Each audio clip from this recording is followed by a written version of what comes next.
And we're live. Welcome to Roundtable Part 2. It is Friday, May 15th. Wow. Unbelievable.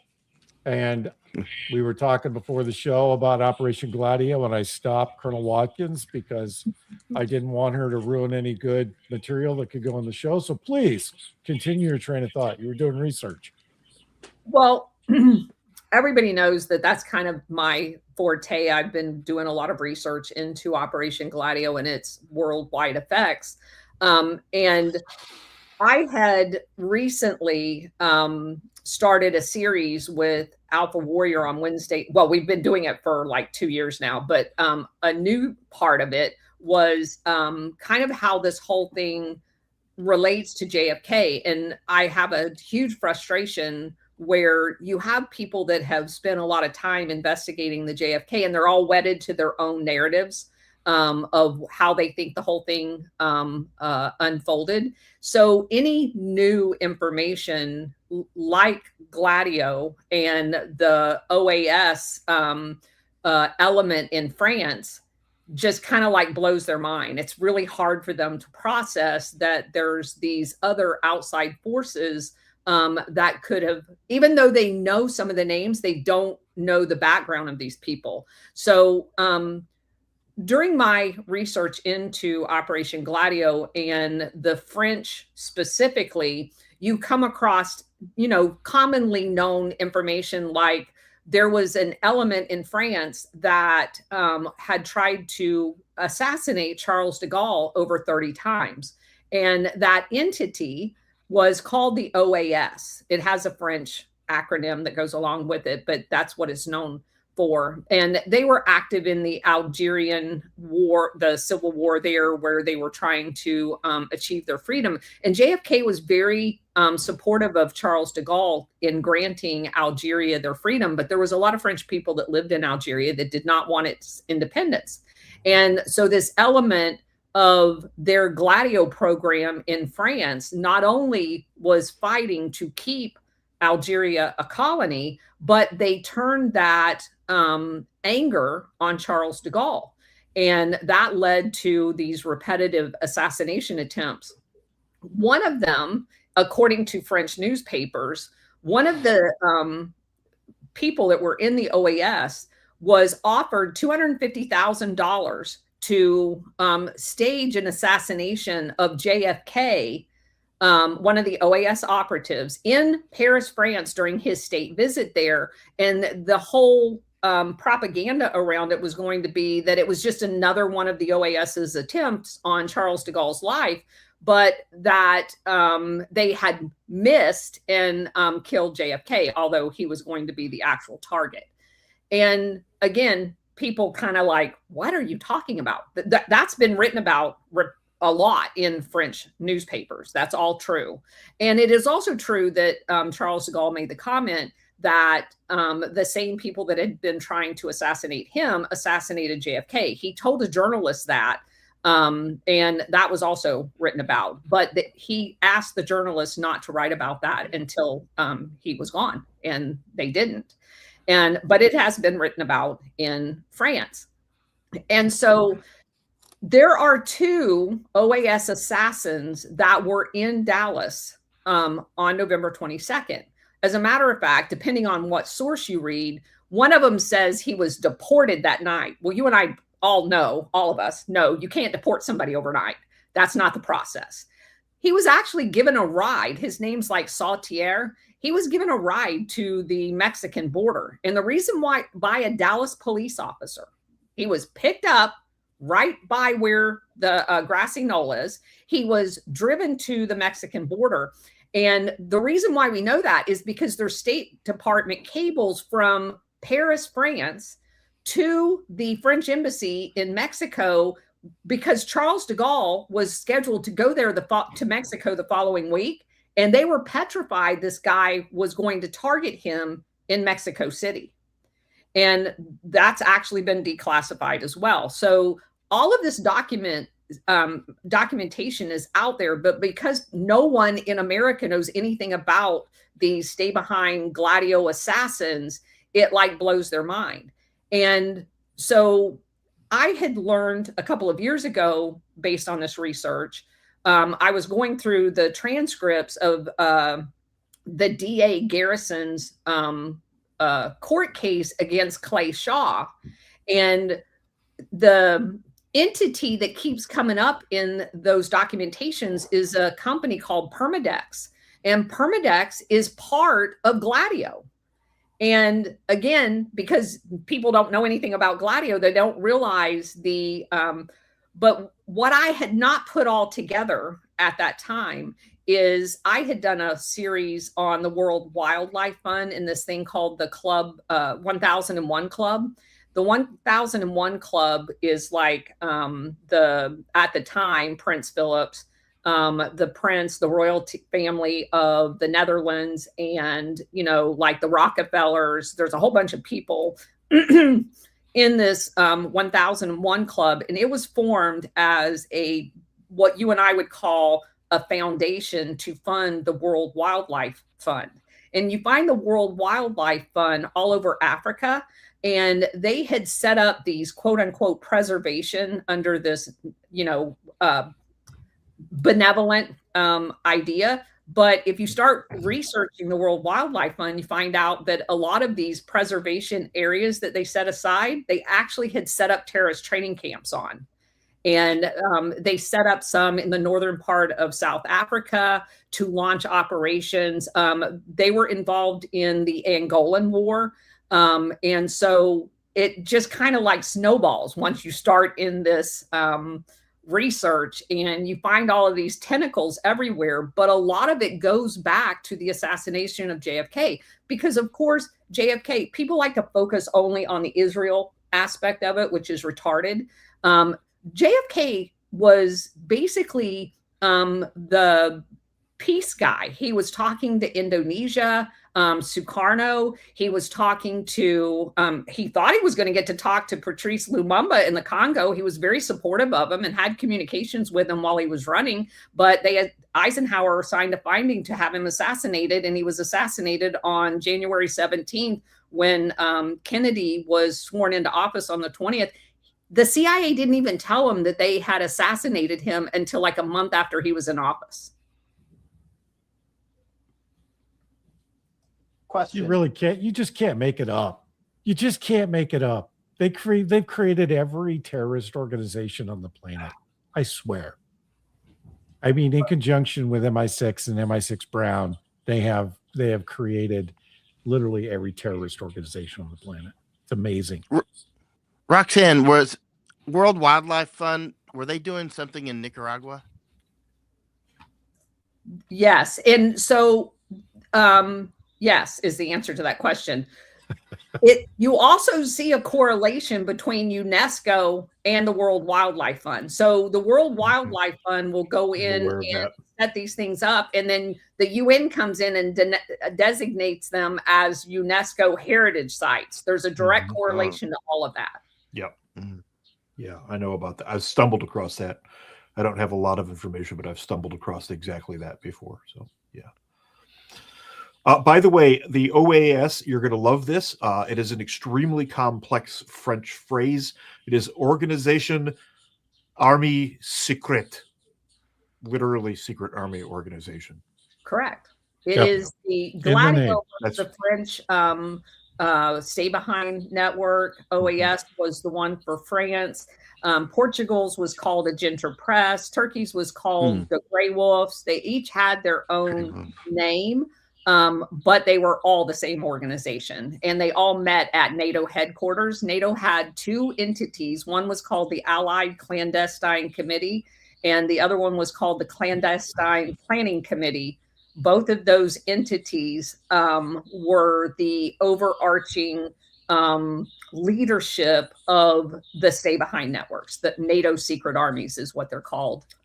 Most of those, from what I understand, ran off of the Viet Cong model, where they didn't know who was who more than one or two levels above or below as well. So when they had those meetings, the leadership would go there, but nobody else knew any of that was going on. It would come back, and that gives the appearance that it's separate organizations.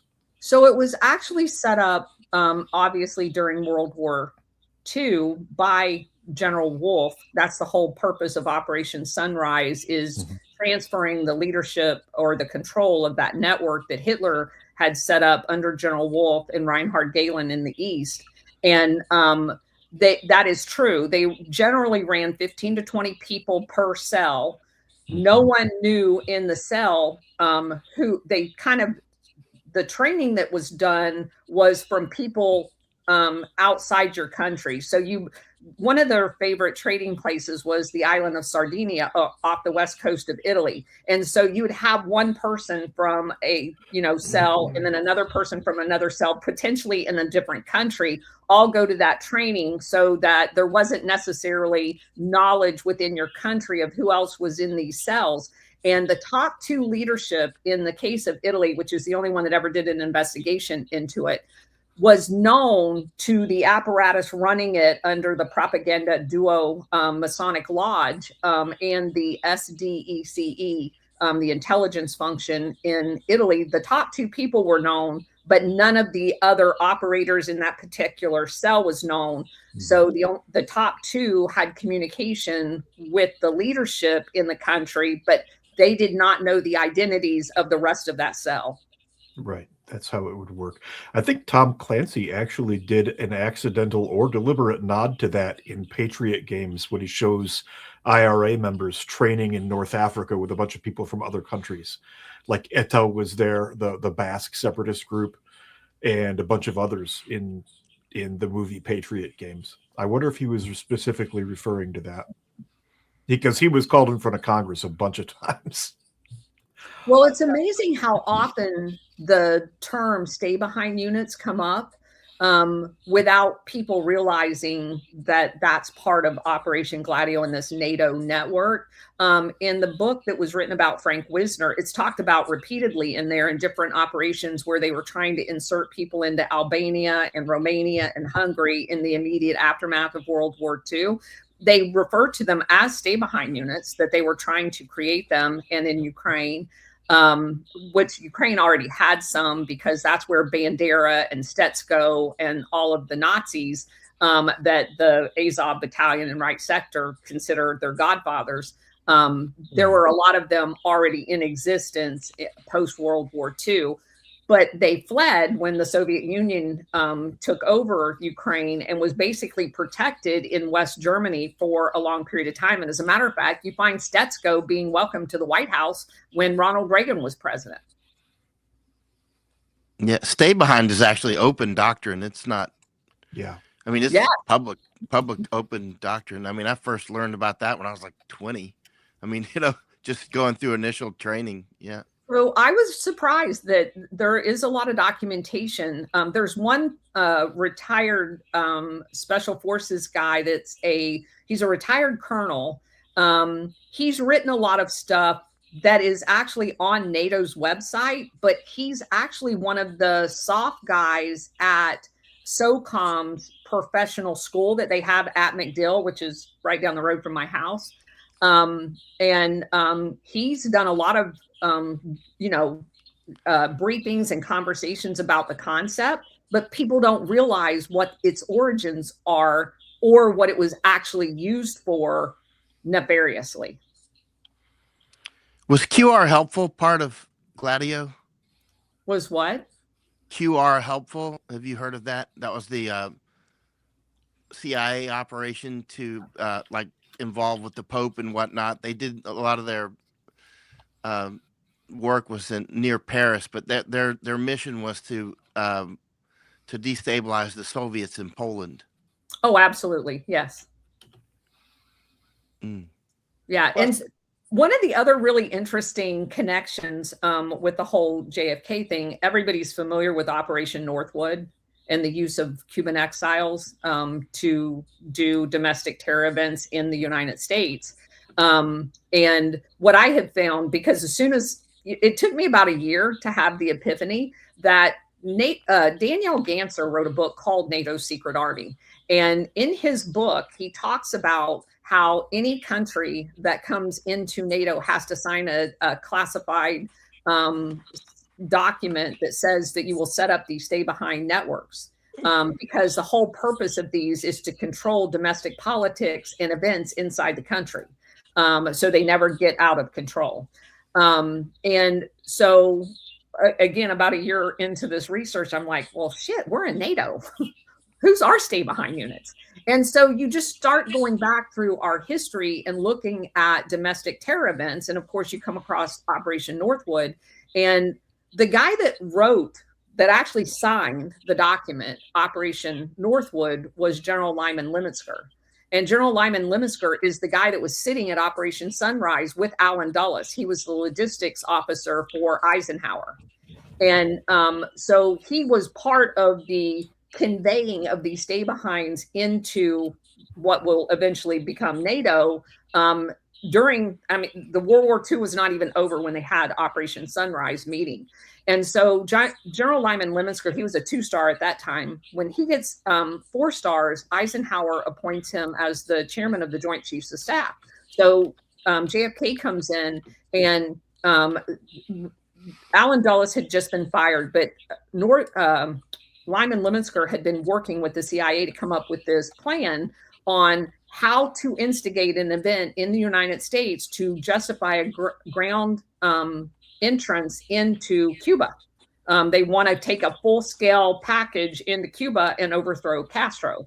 And part of the options that was in Operation Northwood is flying a drone into a building. And people go, oh, in 1962, they didn't have drones. Yes, they did. They had drones. It was called the Yeah, they absolutely did. Yeah, they had remote control. Yeah. Mm-hmm. So he also talked about bombing buildings like they had done in Italy, in the United States, and using sinking of a ship off the coast of the United States. And his description is to dress Cuban exiles up in Cuban military uniforms and pass it off as a Castro attack on the homeland so that they could justify this military action. And when he briefed JFK was like, what the hell are you talking about? You're going to kill Americans to justify going to war in Cuba? Yep. So this was in the immediate, like within a year of the Bay of Pigs and all of that. And all the generals hated JFK anyway, because they, you had all of these people that were talking about, using tactical nukes everywhere. And so they were all pissed off at JFK. So he's like, well, I can't fire him and make him retire. So I'm just going to move him to NATO. So Lyman Lemonsker is the NATO commander running Operation Gladio stuff in NATO in Paris, which is where it was originally constituted, while JFK is murdered. And while Charles de Gaulle has multiple assassination attempts. And so Charles de Gaulle calls Lyman Lemonsker into his office and said, you need to take NATO and get the hell out of my country. So he kicks NATO. That's how NATO ended up in Belgium. It wasn't set up in Belgium. It was set up in Paris. And again, this whole thing for me as a military officer, having went to Air War College for a year, thinking I know a whole lot about our military history. I had no idea NATO was originally even set up in Paris. I had no idea.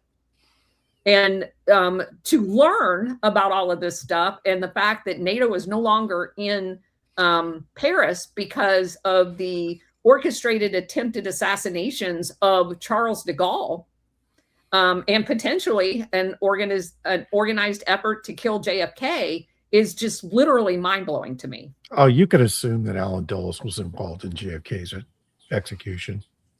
By the way, you said something that points out the ham-handedness of these people, even if they don't think they're that bad at this. You said that the plan was to dress Cuban Americans in Cuban uniforms to stage an attack. No self-respecting SOF element is going to wear foreign army uniforms on somebody else's soil to stage an attack. That's simply not a thing. So any reasonable person would have seen through that. That kind of activity, well, that kind of lazy planning shows that these people are really full of themselves. They're not quite as smart as they think they are. and they don't have the attention to detail that they think they do. Otherwise, you wouldn't be having this conversation right now. They would have covered it up properly. I don't know. I don't agree with that. I don't think it was lazy planning at all. Dressing Cuban exiles that have been out of Cuba for a couple of years and that have been trained for the Bay of Pig invasion, to take those people and put Cuban uniforms on them. They're not Americans. They're not soft. I understand that. They're living in Miami, and to put a military uniform on them from their former country, and most of them had been in the military in Cuba. So they're just putting on their old uniforms, setting up a terrorist attack here. These are the same people, by the way, during the Bay of Pigs that put on Cuban Air Force uniforms to fly aircraft that the CIA had modified to look like Cuban Air Force airplanes. They had some of our airplanes there because we gave them their entire military under Batista. So they modified some of the aircraft that we had here to look like Cuban aircraft. They repainted them and everything. Those people, two of those people, one of them didn't make it because he had a plane problem, but one of those people landed in Miami that launched from Guatemala and Nicaragua. All of them went to bomb Cuba in the 2 days before the Bay of Pigs invasion. And the whole scenario was set up that one of them was going to fly directly to Miami, land his aircraft in his Cuban Air Force uniform. So it's, again, just a reiteration of them doing the Army piece of it as opposed to the Air Force piece. And he said that he had just departed Cuba and bombed his own Air Force base, and that he had made it to the safety of America when he had actually launched from South America and flew directly to Miami. The problem was a very astute photographer took a picture of that, and they had covered up the gun turrets that was the CIA modified version of that aircraft that was not the same model that Cuba had. And they had taken a picture of it. Well, this got out immediately. It was one of the Miami Herald photographers that took this picture. And they noticed immediately that it was a CIA aircraft, not a Cuban aircraft the guy landed in. And that is the reason why JFK stopped the second airwave, not because of all of the accusations that has been thrown about. So they have, in fact, did that. I don't look at that as poor planning. You and I are talking about it from a completely different perspective. You're right in what you said about regular military soft people. That's not who these people are. They dress up as anything they want, wherever they want to do their mission. Okay. This is fascinating. There's like a false flag industrial complex.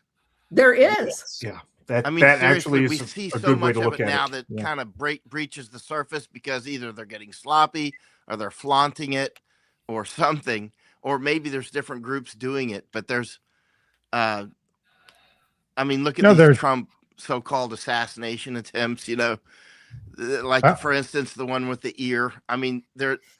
There's some serious military people on this show right now.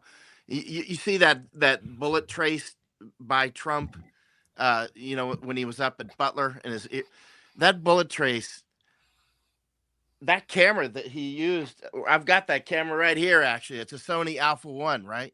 And I've got the same lens that was used in that photo.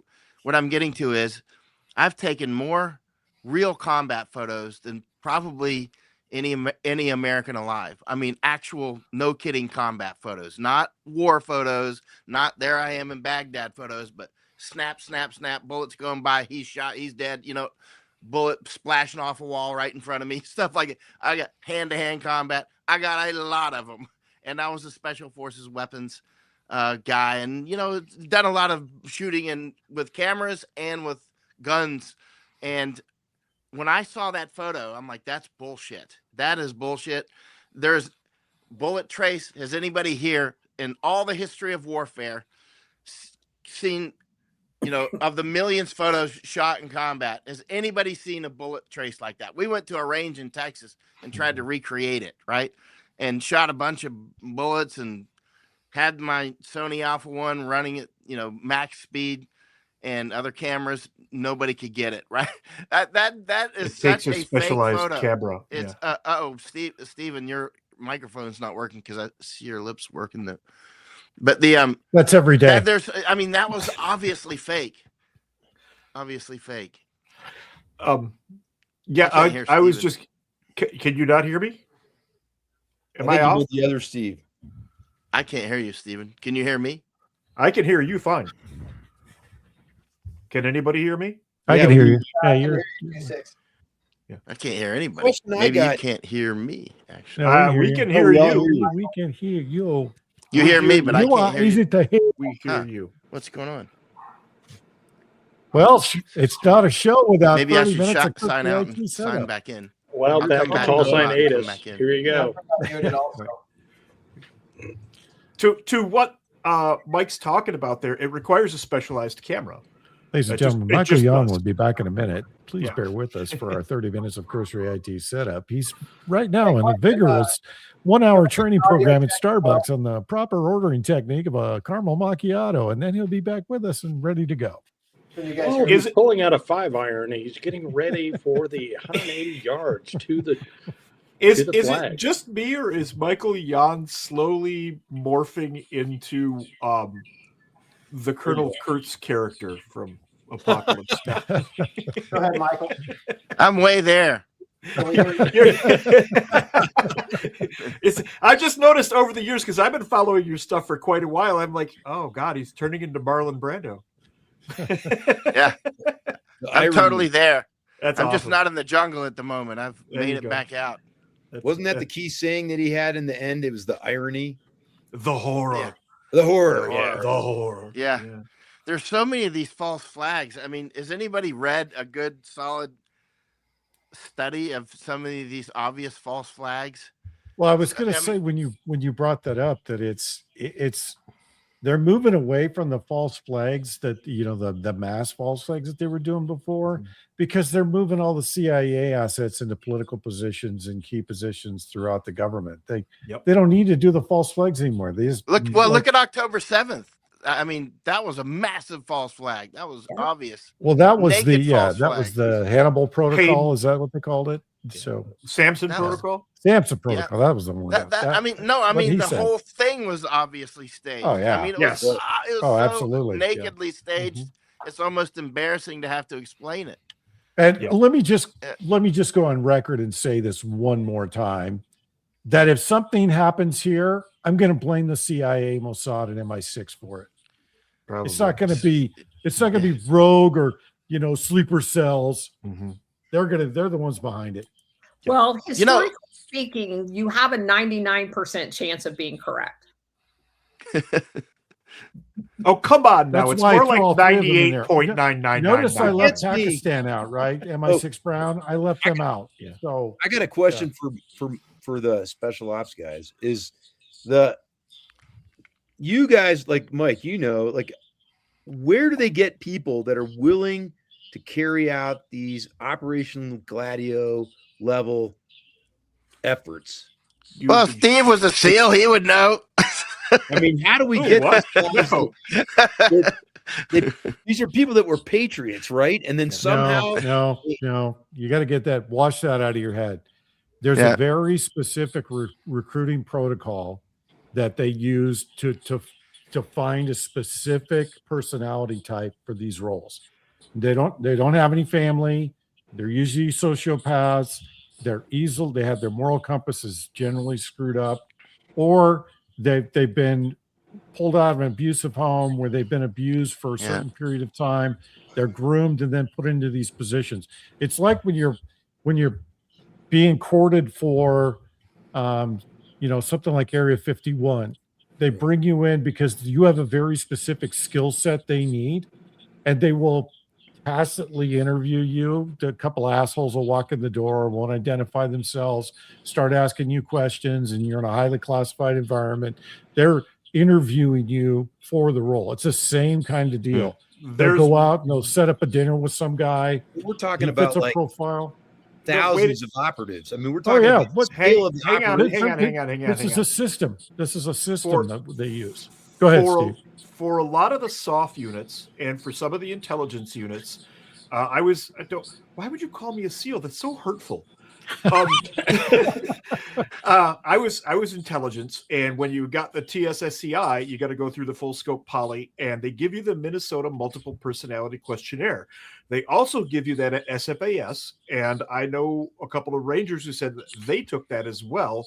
That questionnaire not only will screen out the guys that they don't want, but will provide exactly the profiles that you guys are talking about. Yes, it will. The lifestyle poly too. Yep. Mm-hmm. But let me just also add that the majority of Operation Gladio are not military. They can still screen them. They can still screen them. I'm not saying they can't. I'm just we're approaching this from the soft perspective. They're not military.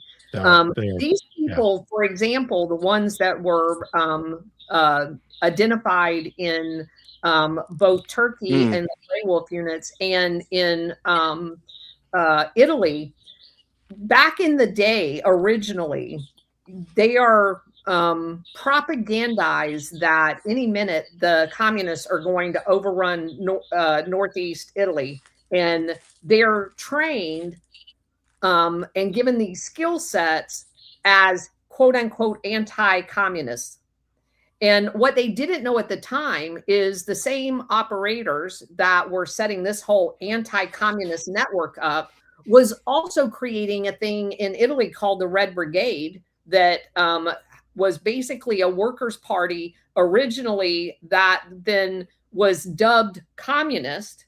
And so they would dress up, the Gladio cells would dress up in the uniforms of the Red Brigade that had been labeled communist and perform these terrorist acts.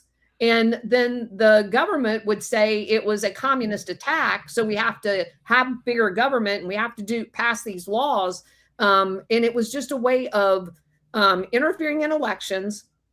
But they had basically developed both sides of this, the communist side and the anti-communist side. And you see propaganda-wise how easy it is to manipulate people. And a lot of times when SOF was involved in overseas assignments, they're brought in, like, initially, like in Vietnam, Ho Chi Minh was dubbed a communist. If you go back and you read about Ho Chi Minh and his lifestyle and his education and everything else, that's not how he started off. He goes to I know this story. Yeah, he goes to the peace conference with a constitution. Yep. His OSS officers that were assigned to him used to have reunions with him after they left Vietnam after World War II. He was not a communist. No, but he had a picture of George Washington in his office. In the fighting of creating the boogeyman under the strategy of tension, which is what they do, then they convince with fake intelligence generated by the CIA that these are communist cells. And so you see how you can energize people who are really patriots if they think that their targets are actual communists. That's what they said about Lumumba, Patrice Lumumba, when they assassinated him. He was not a communist. He came to America and wanted to meet with Eisenhower, who refused to meet with him, wanted to meet with Vice President Nixon, who would refuse to meet with him. The only person that would meet with him was the Secretary of State at the time. And he had control of the world's largest uranium mines once he was elected Prime Minister of the Congo. And Belgium would refuse to leave the mines and allow him to negotiate a contract directly with the United States. And he agreed to supply all of his uranium to the United States. He didn't want to sell it to anybody else. He loved the United States. And he wanted to set up the Congo with the Belgian piece of the profit. He wanted education. He wanted hospitals because the Belgians had left the Congolese. They had like 3% education rates when Patrice Lumumba was the first elected prime minister. And the NATO, Otto Skorzeny was involved in it too, brought those specialized units down to Katanga where the mining was and they planned his assassination. They kidnapped him, they tortured him, and they assassinated him. So the troops were all told he's a communist. Well, why is he a communist? Because you started a civil war in his country, and then the United States and all of Europe refused to sell him any weapons, which he begged for. And because at the time he didn't know it was NATO that was doing this to him. And so he picks up the phone and he calls the Soviet Union, who at the time is the only other country that doesn't give a flying fuck about what the West wants. And he says, sure, I'll sell you weapons. And that phone call was the sole justification to label him a communist. That sounds like the CIA. That sounds exactly like the CIA. Very similar story with Ho Chi Minh too. What Yeah. kills me about Ho Chi Minh is even McNamara, years after Vietnam, McNamara said that during the peace talks, he asked Ho Chi Minh, you know, did you guys? We thought you were aligned with the Chinese. He's like, no, we hate the Chinese. Yes, they hated him. They still hate him. Yeah, and We've what kills always me hated is the Chinese. McNamara's like, yeah, I made a mistake. Yeah, 69,000 American killed. Mistake. How many others were wounded, maimed, or forever Blood and treasure. lives destroyed because you didn't realize that they weren't aligned with China? Come No. on. They knew. This is all Absolutely they did. They knew. Yeah. Absolutely they did. Yeah, they knew. That's my I point. lost 2 uncles to that shit. Yeah. But but it goes to show that the entire complex is just a grift. Everything's a grift. So the Everything. the OSS officers that were assigned to Ho Chi Minh, some of them had made statements. They knew exactly what the situation was there, and they reported it. But France had already decided they weren't leaving Vietnam because they were running all of the opium out of Laos and Thailand. They weren't leaving. They had rubber plantations there. They weren't leaving. That was all concocted to allow them to stay in the country. Colonialism. Amazing. No, we were there to prevent stemming the flow of communism towards the South. That's why everybody signed up. Yeah. Yeah, let's go with that.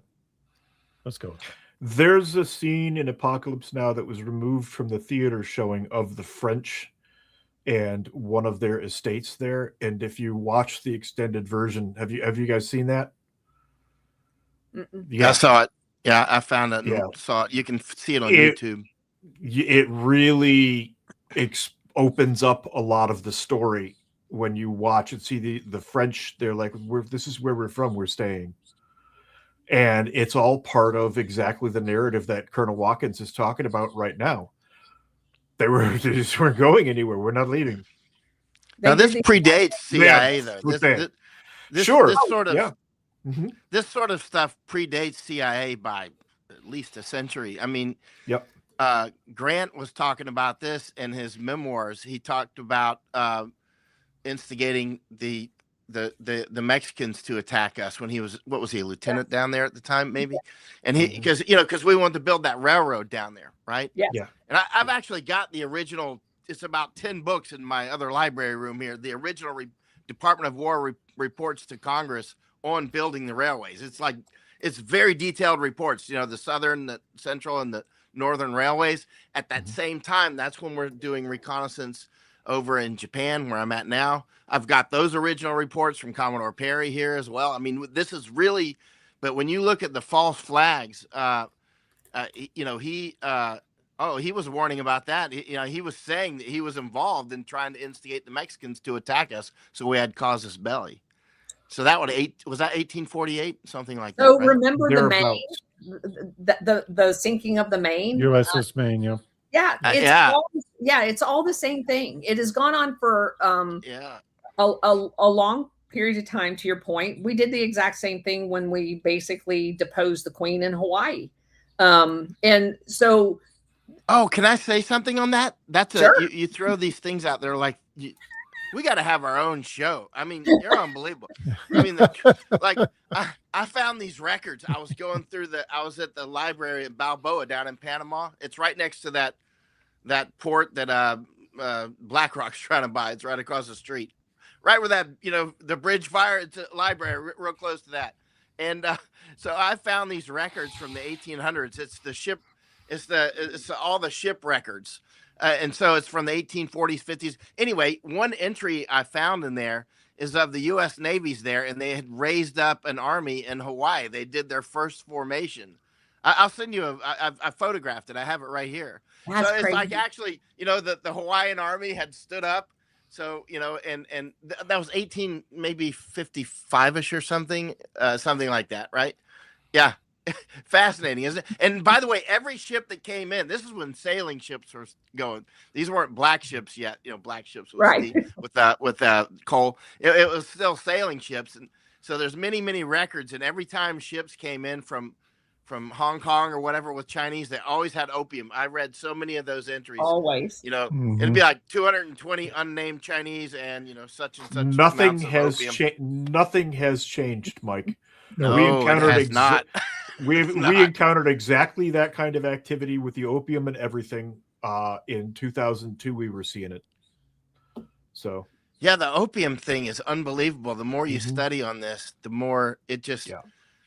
You guys got to come to Japan and see my section on opium. It's extensive, and I mean, when I was out in Afghanistan, I wrote I think 12 dispatches in 2006. And I called it the perfect evil. I show up, I left Iraq, and I went over to Afghanistan, and I'm like, wow, look at all this opium. This is like Wizard of Oz. It was unbelievable. And so so of course it's their number one GDP. It's their number one GDP crop. Yeah, that's correct. That's why we were there, because the drug companies wanted cheaper. They wanted cheaper opioids. I mean, come on. It was so close to the bases you could literally hit it with a stone with your left hand. I mean, seriously. It was spitting distance from our perimeters in some places, like at Lashkar and other places, right? I knew guys coming back from Afghanistan that said there were units that were posted as guards for those fields. So to keep people out of them.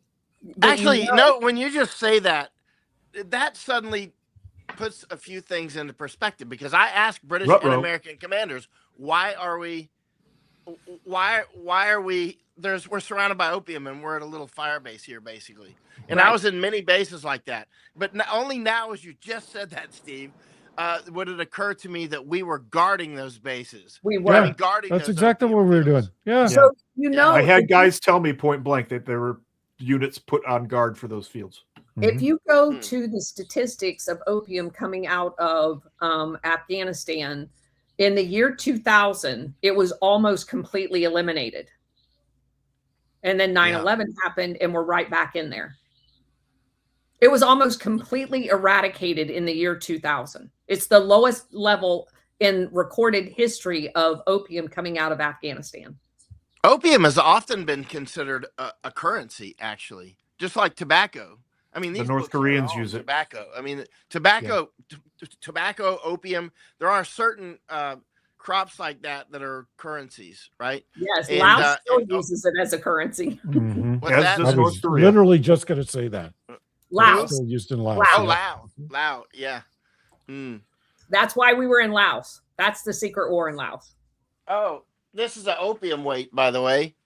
I got a bunch of these. This is probably 300 years old or so. It's an actual opium weight. Yeah, I got a bunch of these. Yeah, the opium thing. Opium weight? He's going into business, man. The more you study this stuff. Oh yeah, okay. The more you study, these are opium weights as well.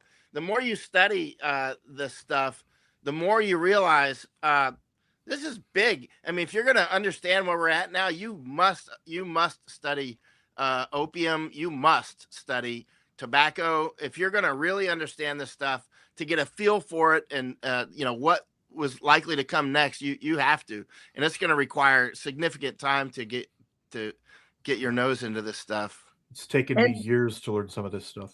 Obviously, oil is another one of those things. And so I kind of got off on a tangent and was reading a couple of books about the pipeline wars over, running pipelines through different countries and stuff like that. And I ran across a very interesting tidbit that I've shared with my audience. I think you guys will appreciate it. That going back to the whole JFK thing, which still fascinates me, The star witness for Allen Dulles in the JFK was George de Morgenscheld, right? The white Russian geologist guy that weirdly enough went to Haiti and all kinds of other crazy things. Haiti.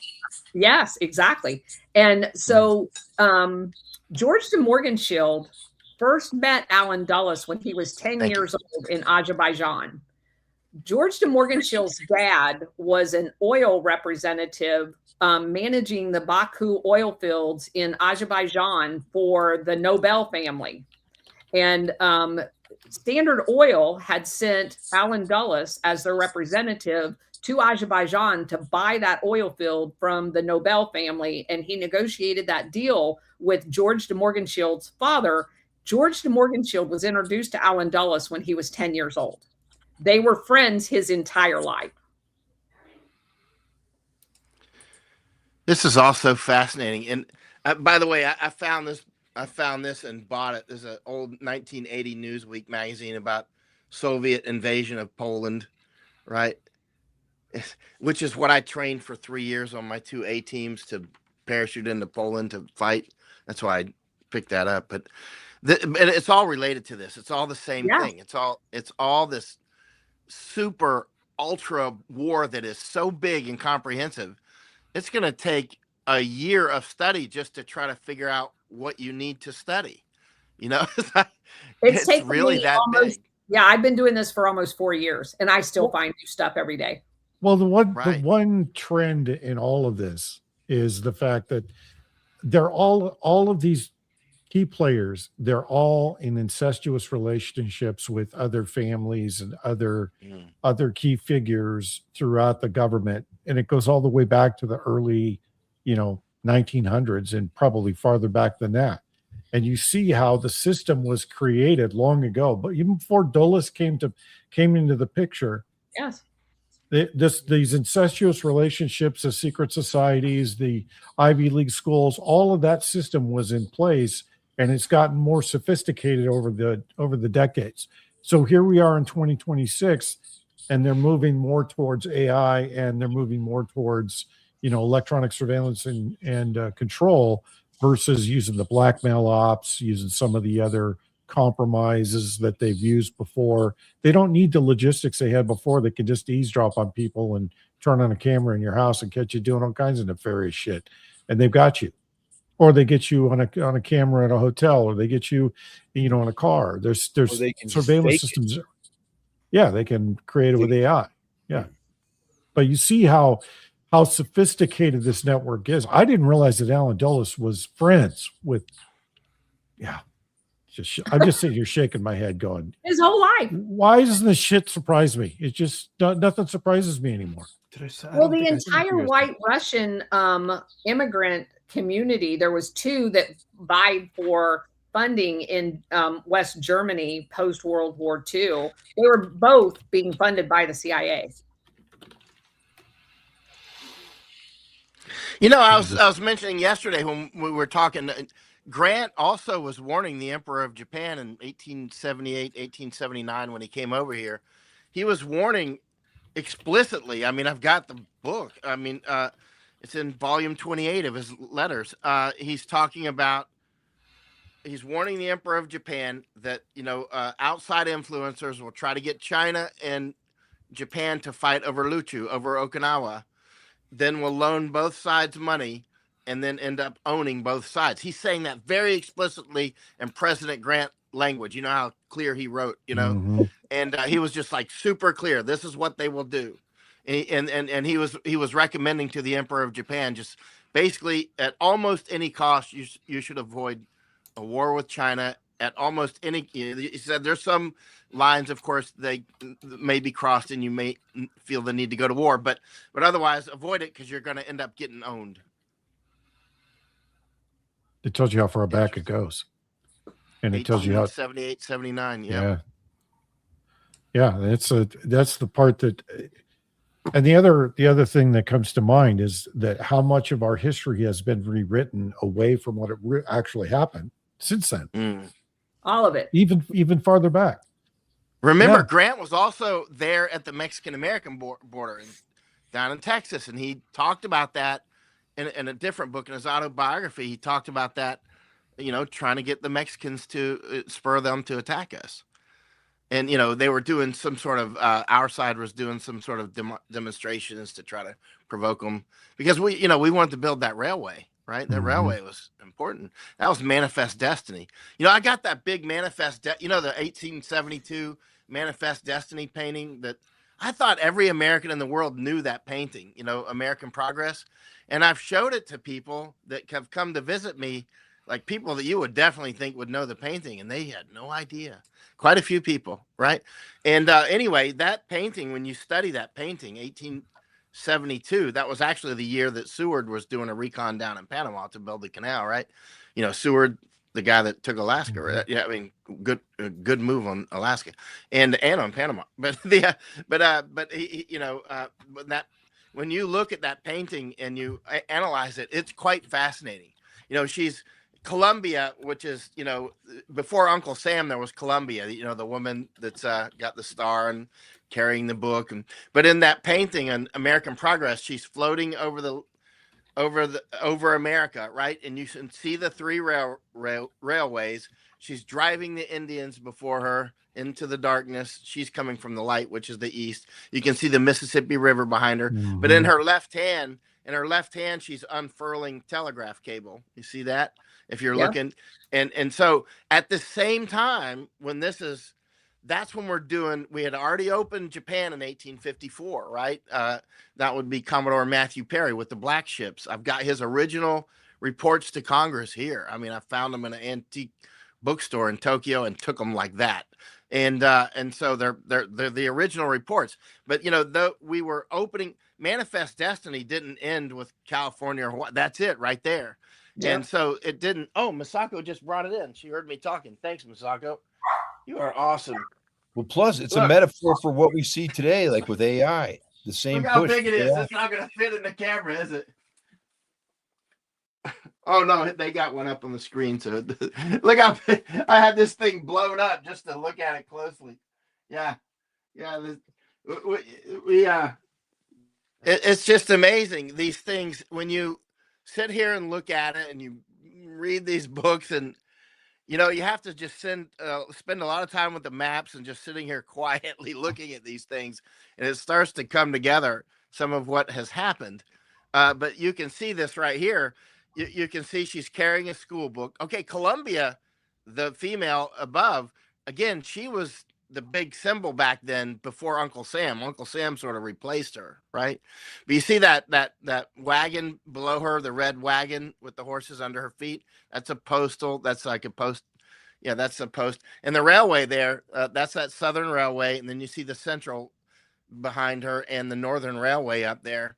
These were all, as those railways opened, it's fascinating, these reports to Congress on the railways and all these reports about the Indians. We were doing all kinds of false flags with the Indians.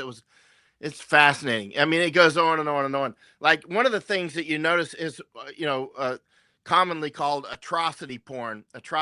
Like, hey, they did something really bad. They kidnapped white women. There's a whole genre of kidnapping white women genre, and Indian depredations is what it's called. Indian depredations. I've got huge amounts of literature on that. Anytime you see that these books start to come out, like, hey, the Apaches did such and such, or so-and-so did such and such, we're going to come get them, right? And it's because they're either on land that we want to build a railway, or there's gold out there, or there's something, right? Good farmland, whatever it was. But, it's very formulaic. It wasn't just in America. That was around the world. I mean, Romans did stuff like that. So, I mean, none of this stuff is new. Everything we're talking about, like Steve said, ain't nothing new under the sun. Well, that right out of the Bible. So do you know the story about the Nicaraguan Canal and how it connects to John and Allen Dulles? I've got all the original studies on Nicaragua and the original maps. No, I don't know how it connects to them. But I don't know how that would connect to them, because that was happening before they were born, right? The Sullivan and Cromwell, the law firm. Sullivan and Cromwell. Now that was okay. The studies, Solomon Cromwell, of course, that was I mean, when you go to Panama City, you'll actually see their names pop up here and there. But when you there was a big information. Actually, a great book to read on this is called The Path Between the Seas. The Path Between the Seas. It's probably the best book I've read about building of Panama Canal. But the reconnaissance for Nicaragua, and also there was reconnaissance through Colombia, and actually I just happen to have it sitting on my table. This is a book. Oh, maybe you can read it. Panama. This is the Scots history. This book was written in 1700, right? 1700, the year 1700. Here, let me pull it out. This is a rare book. I found this bad boy, but this is when the Scots tried to make a path between the seas, right? They tried to make a path between the seas. I got to be careful because this is a precious little book, but this is actually an original. I found it. And so they tried to make a path through the Darien Gap, and there's still an old fort down there. It's completely overgrown, as you can imagine. There's no road to it. It's way out in the Kuna Indian country. But when the Scots came in the 1690s, they tried to make a path between the seas, right? And actually the place that they picked was almost where we built the canal centuries later. But the Scots came, they raised up money to make a colony there, and they did 2 missions. They lost about 2,000 people, died, killed, whatever. The Spanish and the English did not, and the mosquitoes did not let the and other vermin out in that jungle where I spend so much time down in the Darien. The English did not want them to succeed through the Panama, the Darien Isthmus, to make a passage, not a canal, but they were going to use like donkeys and Indians and that sort of thing to port things between the seas. And so the Scottish went bankrupt. This is important. The Scottish went bankrupt, and so they did those 2 missions in the 1690s. And so in 1707 or so is when the Articles of Union were formed, because Scotland went bankrupt trying to make a path between the seas and Panama, in the Darien. And so they were bankrupt. And so that's how they got absorbed into the United Kingdom. The United Kingdom was formed after Scotland went bankrupt. And that's why it's the United Kingdom of England and Scotland, and not the United Kingdom of Scotland and England. If Scotland had succeeded with that path between the seas, it might be the United Kingdom of Scotland and England. It could have been the opposite. I mean, the Scots gave it a good shot. They almost pulled it off, but they had a lot of things going against them. And the 2 missions failed. They went bankrupt and they got absorbed. United Kingdom was born. Yeah, it's fascinating. I mean, these things go on. This is actually an original book. The Scottish it's a tiny book, but I found it and I got it. But so I hand wrote what it's about right there. If you were able to screenshot it, you could find that book. But the Scots, this is a complaint. This is 1700. This book is actually from 1700. So they're actually publicly complaining. Okay, they're already bankrupt, and now they're whining about it, which is un-Scotsman-like. And they're and about 7 years later, they were a vassal state. They were part of the English Empire, which became the British Empire, right? And ladies and gentlemen, we will provide a reading list from the Michael Yon reading list for your viewing pleasure. You got to come over here and spend time with me. Bruce, dude, you reference like 30 books every time I get on a show with you, and I can't write them down. I spend all my time. I'm either in the jungles or in the old days out in combat and that sort of stuff, or chasing cannibals, which was the funnest thing and most educational I've ever done. Did you just say chasing cannibals? Yeah, he chased cannibals. Yeah. I tracked cannibals like you wouldn't believe. I understood. I tracked them. I'd love to do a whole separate show with you on that one. Hey, Mike, can I ask you to come on our show to talk about that with First Sergeant Terrence Popp? Oh, the cannibal hunting is the cannibal hunting is over the top. I mean, that was so educational, and weirdly, it's very instructive. I mean, I just knew one day I'm going to have to deal with people like this. Not cannibals per se, but they're religious. They're called lawyers, right? Mike. They're called lawyers. Yeah. Oh no. Actually, they're called Zionists, but I didn't realize that at the time. I didn't realize it because, and I'm not saying for the cannibalism. I'm saying this cult that I tracked down.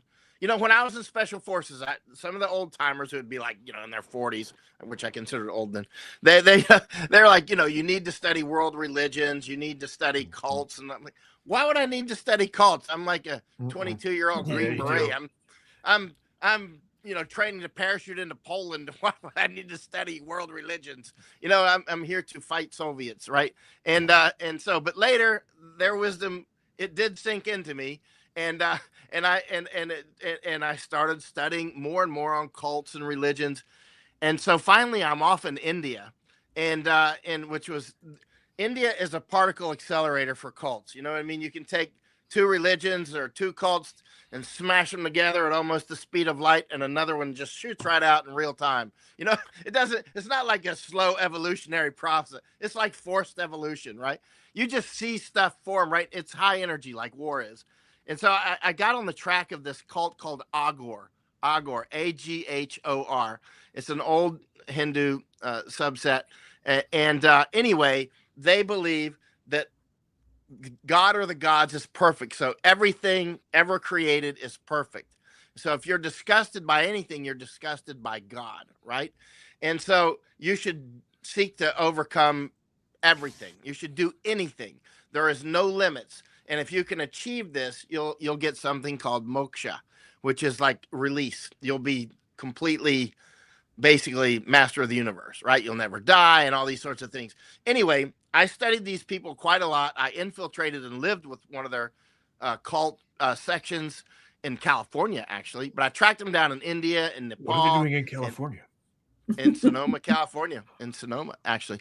So I tracked them down in I went to Italy, tracked some down, went to Germany, went to France, went all over the place. Sonoma, Hawaii, right? So I infiltrated the ones in Sonoma. Then I went back to India. FBI got involved. It was amazing. And so the next thing you know, years go by. I go off and become a war correspondent. I was actually at that cult in it was like maybe March 23rd of 2023, I think, and it was a full moon. And I was like, you know what? I bet we're invading Iraq tonight, And so I wasn't a war correspondent yet. I was invading this, not invading, I was infiltrating this cannibal cult. And the full moon was right over my head. And I bet we're invading Iraq tonight. And I think I wrote that in my notes. And we did invade Iraq that night. And so you're saying there's cannibal cults all over the world? Yeah. I mean, you're saying in the U.S., in Europe. Yeah, wow. I mean, the more you study this, it's quite clear. And then some of them are some are just, I mean, culturally that. I mean, there's a lot of cannibals out there. They're, Congo or wherever. Not just they're everywhere, man. It's unbelievable. It's one of those things that once you get dialed into it, you're like, this is actually nakedly obvious, right? We just don't see it for whatever reason. But as time went on, later I become a war correspondent and I'm off in the wars. And then as evolutionary process of learning goes on, I start to hang out with people like Paul Wolfowitz and go to dinner with him, and he'd invite me to that. I was out with these Uber, Zionists all the time, off in Israel and all this stuff, and got invited to this little thing where Netanyahu was speaking in a small room. I was seeing all these guys.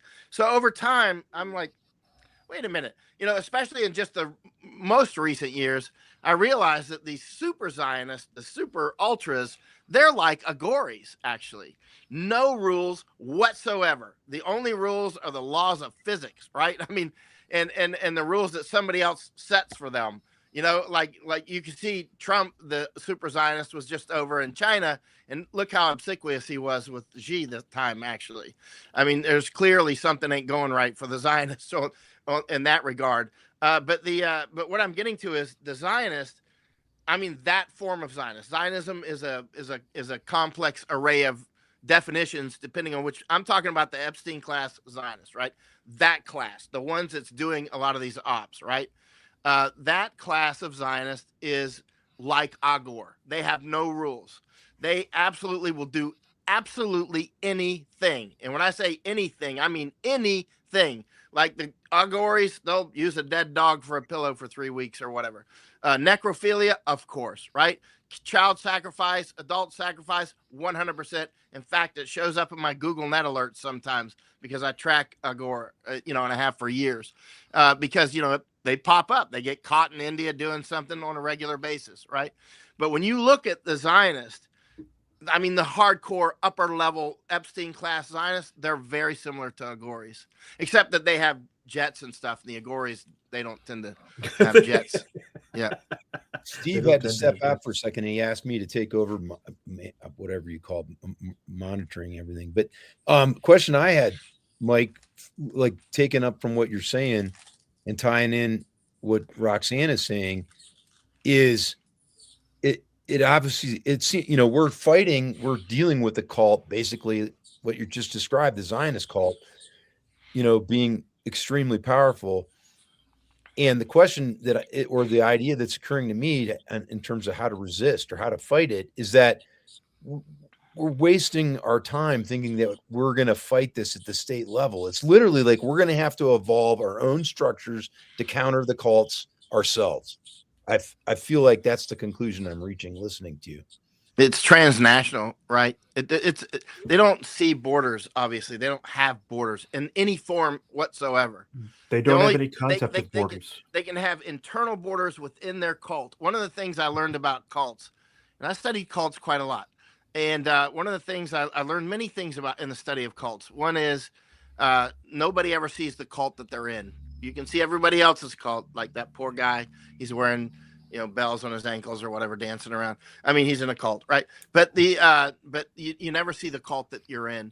And there's nothing that somebody in a serious cult won't do. And I mean, absolutely nothing, like death jab their baby and put it on Instagram, right?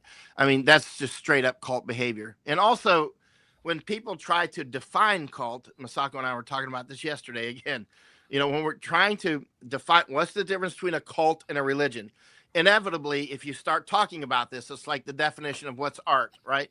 Inevitably, you'll end up gerrymandering I'm in a religion, you're in a cult.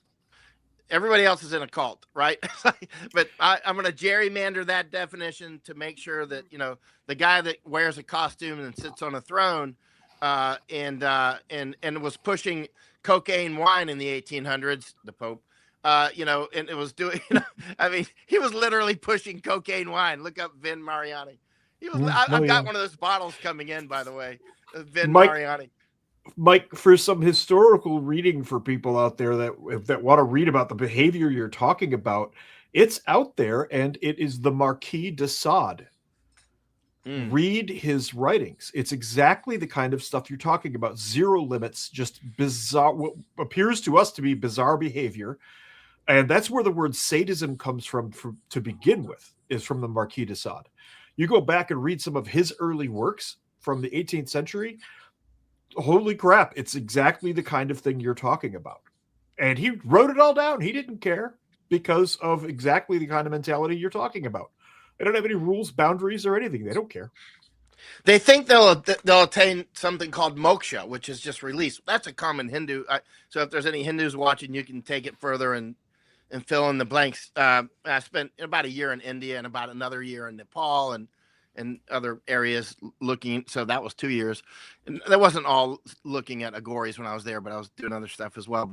But the whole this is nothing new, and it's had many faces, like Frankist, right? It's very it's straight up Satanist, actually, really is. And so at some point, I was like, one day, Gary I call him GTC. Gary the Cannibal. His name was Gary Rayburn Stevenson. He was born on December 3rd, 1950 in Houston. And so I found him. It took me 6 months of manhunting to find that guy. It was the hardest manhunting I ever did, and it was dangerous. I finally found him in a restaurant in India. I walked in. I'm like, there he is. And he said, "What'd you see, a ghost?" I I pride myself on not showing emotion, but I had been looking for this guy for 6 months. You know, it's like 7 days a week. I watched one bridge for 3 weeks thinking he's going to come over that bridge, and he never did. So I just read books and watched the bridge. You know, I was in India, never came over. And I was, you know, and so at one point I found him in a different city. I found him in Varanasi. I was watching a bridge near Rishikesh, but Lakshman Jula was the name. And so that's the bridge that the Beatles went over when they were doing their stuff up there in northern India. It was that bridge. That's the bridge that the Apple guy went over. You know, all those guys were up in that area, right? They were all doing similar stuff. But and actually, I think, you know, not to go into Gary the Cannibal and the Beatles, but Gary, I finally found him in Varanasi. His dad was an army officer in World War II.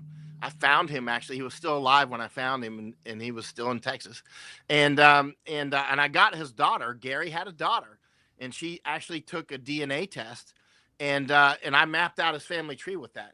And so it took me years to get her to take that test. I had to ask her like 500 times, but finally she did it. And I mean, like literally. And she finally took the test, and I mapped out, and you know, the guy was quite fascinating. Actually, his super great grandfather was Reverend William Stevenson. He was the guy that brought Methodism to. He's got an autobiography. He's got a book out that you can find it. And he's the one that brought Methodism to Texas, actually, right? So his great grandfather. Anyway, not to go into that. So I found Gary the Cannibal there. His name was Gary Rayburn Stevenson, born December 3rd, 1950 in Houston. And he got polio in 2.5 years later in the middle of 1952, like June in Houston. And there was a polio outbreak in 1952, and the worst places in the world were Los Angeles County and Houston. And he got it in Houston. He was from a wealthy family, and it was mostly wealthy kids that were getting polio, by the way, interestingly. And so anyway, so his left leg shriveled. So he spent the rest of his life, after Gary the Cannibal getting his leg shriveled up, trying to cure that leg. And at one point he said, I became a vegetarian, I became a vegan, I became a fruitarian, only ate fruit, a pescatarian, only ate fish. And then he's like, you know, then I became a humanitarian. He would joke about that. Oh my God. And he would laugh just like that, Steve. Wow. That guy, he was the funniest cannibal I ever tracked down. And because I tracked down a bunch of them. That guy, he'd say, stop calling me Gary the Cannibal. And I'm like, okay, Gary, my name is Kapal Nath. And because he renamed himself he renamed himself to Garadas Rama Sitanatha, kept the same initials, and his records were in the records in Honolulu.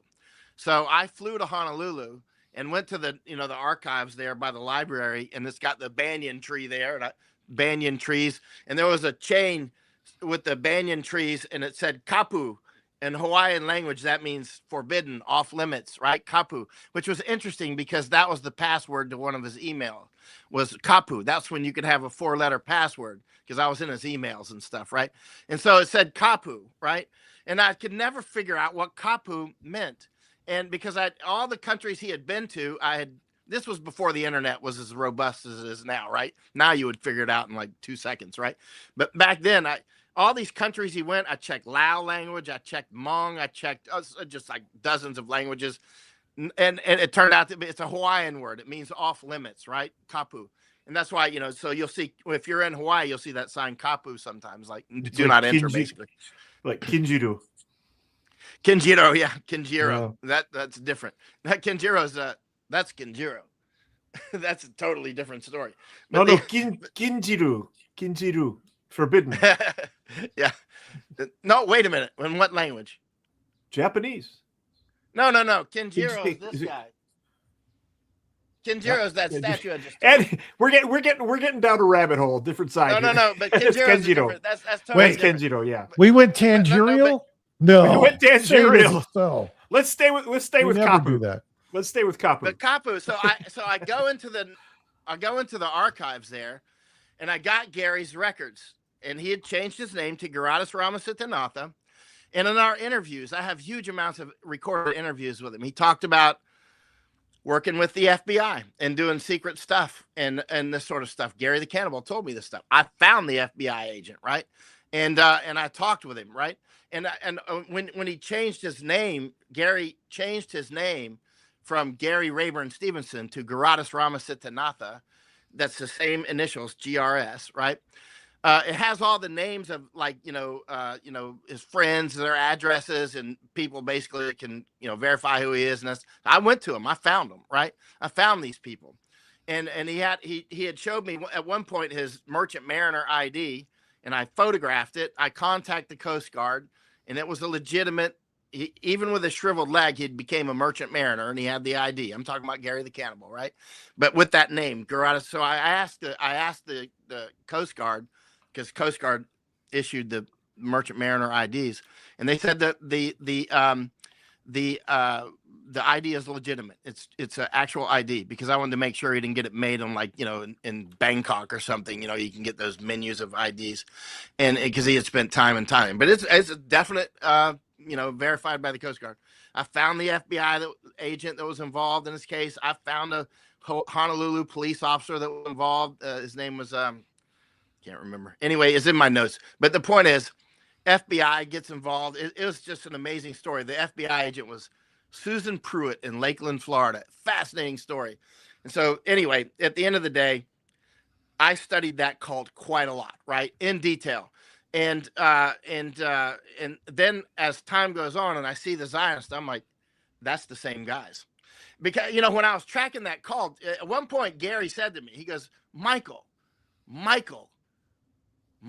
are you Archangel? You found me. He said, did you come to kill me? And I said, I haven't decided yet. And he's like, I believe you. And I said, well, that's a good thing to do. Yeah. And he goes, well, anyway, but what I'm getting to is later on, you can see the same sorts of behaviors, right? It's absolutely fascinating. At one point, Gary the Cannibal, he had so many fantastic stories about his travel. He loved to talk about travel. And at one point, I had borrowed his passport, and I photographed it very quickly, right? And I gave it back to him. He didn't do it, but I made a spreadsheet out of all of his travels, right? So I memorized them. He had about 80 entries and exits from places like Laos and Thailand and Myanmar and Sri Lanka and India, Nepal, and a few places like that, Cambodia. And so I memorized all of his travels forward and backwards, right? So I knew the dates and everything. And so at one point I said, Gary, you're obviously a narcissist. He's like, do you ever think anything that doesn't come out of your mouth? That's very hurtful to call me a narcissist. I'm like, well, okay. And he's like, stop calling me Gary. My name is Kapal Nath. And I'm like, okay, Gary, you're a narcissist, and you obviously want me to write about your life. So let me get this straight. Just so I'm clear. Right. You're interviewing a cannibal, and he's upset because you called him a narcissist, and his name sounds like a disease. In a restaurant in India. Yeah. Well, it was more than that. It was more than that. I just want to make sure I'm clear on the story here, because he wasn't upset that he was called a cannibal because he was eating people. He was upset because he was called a narcissist. No, it was more than an interview. My first set of interviews was 18 days, 18 long days, right? Holy moly. Hey, I'm going to hang out with cannibals for 18 days. It'll be fine. Yeah. No, it was a lot more than 18 days. That's my first set of interviews with him was 18 days. Go ahead. If I could go back in time in my fighter squadron, like the next new kid that comes in, I'm going to call him Gary the Cannibal. And call him GTC. Or Gary Kapal the Nath. Cannibal. I'm concerned that Gary the Cannibal is going to turn up as a child-friendly Netflix television show. So, Michael, can I He's ask dead you, now. when you came to talk to the FBI agent, did you come to Lakeland, Florida? Yes. That's my hometown. I'm from Winter Haven. You're shitting me. I'm a Blue My Devil. husband's at a car show in Winter Haven right now. Yeah, I grew up I was all over. I mean, every road you've ever been to in Winter Haven, I've been on my bicycle. It's like every single one. I mean, Yeah, at my one point when I hometown, was a kid, I'm like, my I'm going to go hometown, on every road in Winter Haven. It took months. my hometown is Lakeland. Yeah, I grew up right down the road from you. And That's whenever I come home, next time I'm home, I'll go to Circle B Ranch and we can walk around there together. oh my gosh, that is Circle B so Bar great. Ranch. Every time I go home, I go walk around that place. I know exactly where it's at. We have rental property over in Winter Haven, in the Inwood area. I mean, I know Winter Haven like the back of my hand. Yeah, it's right on Lake And Cannon. Yeah. actually, Scott Helveston and I, he was the youngest Navy SEAL. We went to high school together at Winter Haven and played on the same football team and used to work out in the same gym. He went off to SEALs. I went off to the Army, that sort of thing. It's quite, Winter Haven was something else. I loved growing up there. I was catching gators all the time, and you can imagine. I mean, I was a proper Tom Sawyer boy. But Well, anyway, that fits with you chasing cannibals. I mean, you got to start with gators first, right? Well, of course he's from And Florida. then move up to the Gila monsters, and then maybe a couple of sharks. Grab them by the tail, wrestle them to shore. You're Steve, good it's for just cannibals. Florida man shit. Come on, you watch the news. Oh yeah, it's total Florida man. Total Florida man. I mean, we take Florida man to a different level. That explains everything now. Yes, it does. Yeah. When I went off to the Army and whatnot, at some point I was like, the rest of the world's kind of boring compared to Florida. It's like, the stuff I grew up doing is this. It's like, like catching alligators, Detroit, and Mike. them home. Like, what's that? Skiing over water moccasins in Lake Parker, skiing over alligators. Yeah, the rest of the life is boring. Oh yeah, catching snakes like I used to use blue jays to catch snakes. The blue jays will tell you where the snakes are. My grandfather taught me, and my dog and I, Snoopy, we would use the. I'm not sure who trained who. I think the blue jays trained us, or we trained. I don't know. We trained each other. The blue jays were the Air Force. They would give you the ISR on where the snakes are, right? And they would go rat, rat, rat. And then my dog Snoopy, we both knew those calls. My grandfather taught us, right? So then, the blue jays would absolutely, after they realized we would come grab the snakes, because my grandmother knew that call too, and she would kill the snakes. And I didn't like killing snakes because I didn't like to kill. I would just snack them up real quick and run off with them, and let them go, So anytime the blue jays went crazy, which was often. Wait a second. You hunted alligators, you hunted cannibals, but you couldn't hurt a snake. Oh, I didn't hurt. You hear yourself right now. This is just getting weird. Actually, a lot of the gators I caught, I just released them. I would just catch them because I was a teenage boy, And others we ate actually, but depended on the mood. but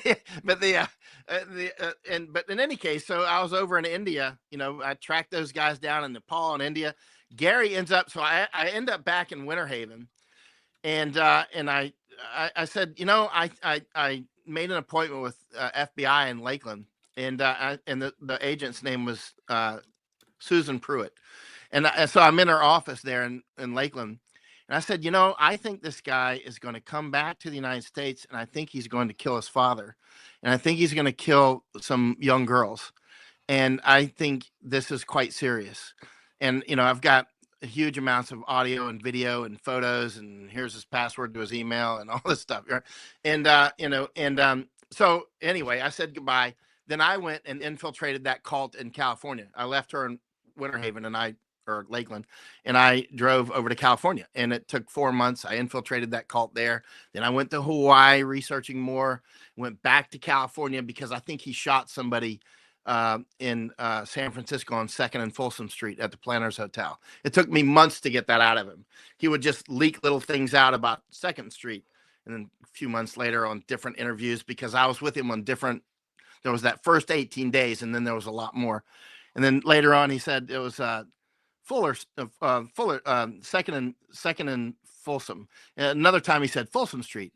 Another time he said Planters Hotel. So I went over to San Francisco and I talked with homicide detectives Toomey and something like that. Anyway, they let me actually look through the old records, and I bought every death record in the United States. You could get them on CDs, right?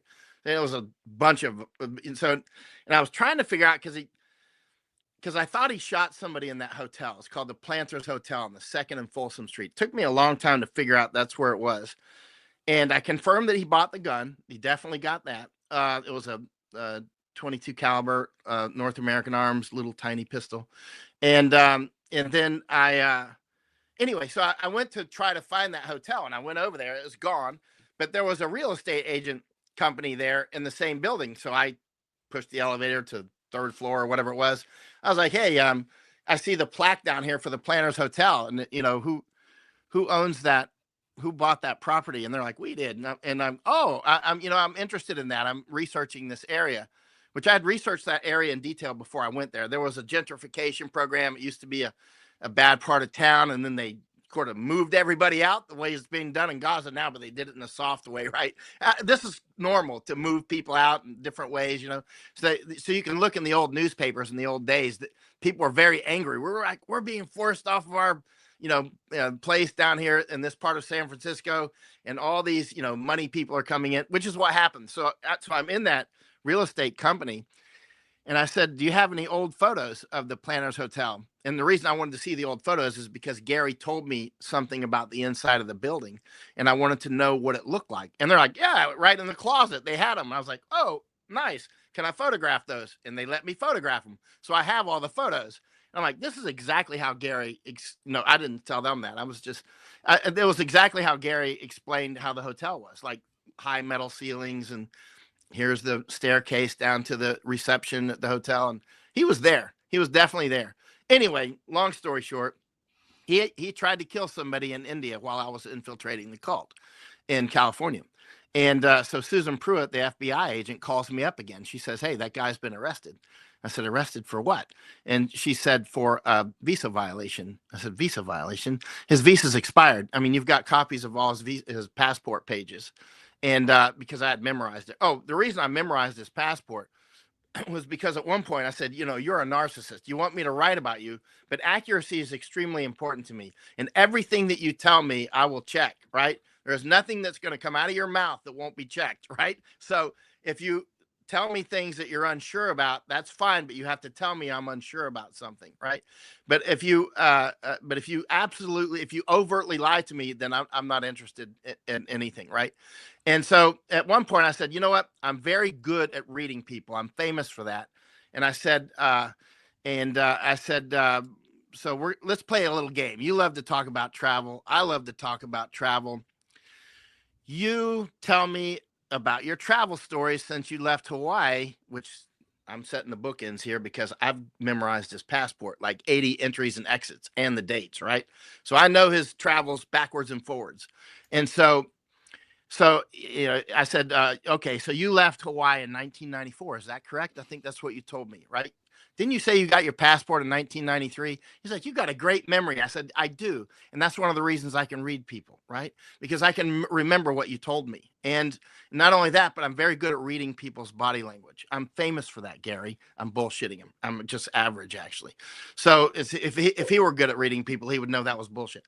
So, but the point is so I said, okay, tell me where you traveled next. He's like, well, I went to Thailand. I was like, well, let me think. I believe you, right? So he starts telling me about his travels, and finally he'd be, then I went to Nepal, and I'm like, I don't believe you. He's like, because I told him, lie to me sometimes and tell me the truth sometimes, and I'm going to show you how accurate I can read you like a book, right?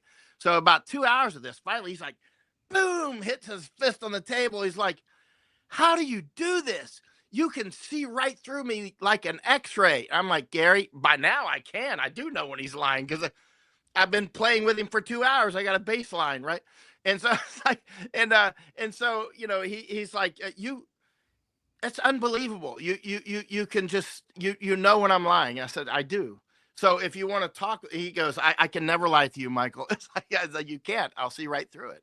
And so that's how our relationship began.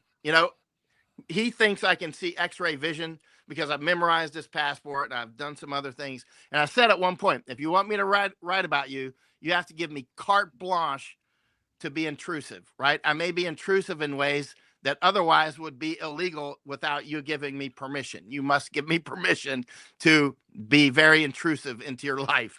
And he's like, okay, it's like, okay, so here we go. So the next thing I see who he's communicating with. I flew over to France and met one of his contacts there, spent some time with her, and it's fascinating. Actually, you can see her name is Amandine Roche, and Amandine Roche writes about him in French. So you can see Amandine Roche will write about Gary in French, and you can find it. And he tells her about he read a book called The Autobiography of a Yogi. And The Autobiography of a Yogi is a famous book. There might be people on this chat that have heard of it, but this sort of group is not the kind of group that would read it. But The Autobiography of a Yogi, Steve Jobs, that was the #1 book, Steve Jobs. At his funeral, a bunch of copies of Autobiography of a Yogi were handed out, right? And Autobiography of a Yogi, I read it because I read it when Gary said he read it, and that changed his life, and he went off on his tour. Boom, I read it very closely. I studied it, actually. But Steve Jobs said he read it every year of his life. He read Autobiography of a Yogi. And so a lot of these people did. Like you can see the Beatles guy, George Harrison, who used to live on Maui. Gary said he was friends with George Harrison. I went to Maui. I never found proof of that. But all the Beatles, they were all in that same area of India, up there in Lakshmanjula and all that stuff. This is all part of that MK stuff. You know what I'm saying? This is really a part of that. I don't know if it's MK Ultra, but I mean, it's part of that sort of mind control era of not that that's ended, but anyway, that's why I was tracking the cannibals. It wasn't just a sport like tracking, alligators or hunting alligators. It was more. It was part sort of PhD study on anthropology and cults and that sort of thing, and it was part. It was fun. Tracking cannibals. But it was fascinating. The Zionists are what you're outlining, though, is a classic narcissist, right? There's definitely a personality profile for this group of people. And hardcore. They're all narcissists, right? Yeah. And on top of that, which it's why I let you go, because I knew exactly where you're going with it. But it's a death cult. I mean, we're literally talking about a death cult because this is a death cult. Al Gore is a death cult, straight up. If you look up Al Gore online, it's straight up. They still do human sacrifice. They get caught, they go to prison for it. But they still do part of their Agenda 2030. I mean, and you wrap them all into all the other groups, right? Because it's like a loose association of assholes, is the best way to put it. But their stated goal is population reduction to 500 million by 2034. Right. It was 2026. But they missed their mark with the shots. But, I don't know if you're watching the narratives going around today, but supposedly this RNA from, I don't know, it's hantavirus or novovirus, one of the viruses that they're hyping right now, it sits in your testicles for, up to 6 years after your infection. Like there's a lot of viruses that do that, right? It's part of the deal. But the shots, the vaccines actually I think the vaccines were designed for sterility, because when you look at people that have gotten the vaccines, that the highest concentration of the spike protein is in the ovaries and then in the testicles. That's where the highest concentrations are. So if you circle that back to this group, you can see that they've got multiple lines of operation to try and kill people off, and it's a stated part of their agenda. And all of these groups date back to when? I mean, 1800s, 1700s. We're dealing with the same system. Bare minimum to the 1800s. The Agoris go back at least 600 years. I know they go back farther, but you see where I'm going with that, right? Yeah. So anyway, so we're at an hour and almost 40 minutes. We'll wrap this up in 20 minutes. One topic I want to do, rented lips again. One topic I definitely want to talk through before we get off is we talked briefly about the Strait of Malacca. We talked briefly about Panama Canal. With this summit in China, and I'm not even going to go down the rabbit hole of all of the deals that supposedly were made. Do you see a conflict with China in the Panama Canal, or do you see capitulation to China? Because they're still building the bridge, right? They're still building the bridge Yeah, in Darien they're Gap? still building it. They're still building it. And oh, thanks, Masako. Yeah, they're still building it. And the Masako and I, she just walked in doing something, but we've been down in Panama so much looking at that, and down in the Darien Gap and Malacca and all those things. But the big oligarchical structures that are fighting, the two main ones are Chinese and Zionist. Now, keep in mind, some people think, well, what can the Zionists do? There's not that many of them. Yeah, it's about placement. Look, there wasn't that many British when they had the British Empire. There wasn't that many Dutch when they had the Dutch Empire. And so, I mean, a little, you can outsize yourself easily, right? So, I mean, the Portuguese, the Spanish, I mean, these global empires. Actually, when you look at these global empires, some of this is exaggerated too. It's not like the Great Britain, or it's not like the British had all of India. They had certain parts of India, and then that gets extrapolated to they had all of India. You know what I mean? And but what I'm getting to is these main oligarchical structures that are clearly clashing now. And I've said it so many times. You just saw it in sharp relief when Trump just flew to China, right? The Zionists just flew to China. Let's put that in the clear terms of what it really is. The Zionists just flew to China, right? And so the Zionists flew to China and did not get met on the tarmac, right? So that's interesting. And so and so the Zionists are fighting in Argentina. They're fighting in Panama. They're going to fight over Belize and Guatemala. That's clear. They're fighting over many places. Malacca. That's why you see, Wolfowitz used to be the ambassador to Indonesia. He told me quite a few stories about Indonesia when he was ambassador and all this stuff. Of course, he's the super Zionist who was, architect of some of those wars that we were in.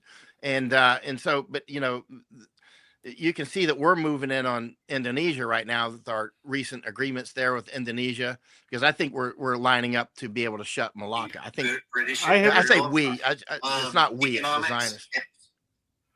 I haven't been watching. No, somebody was talking. That was my somebody sent me a link.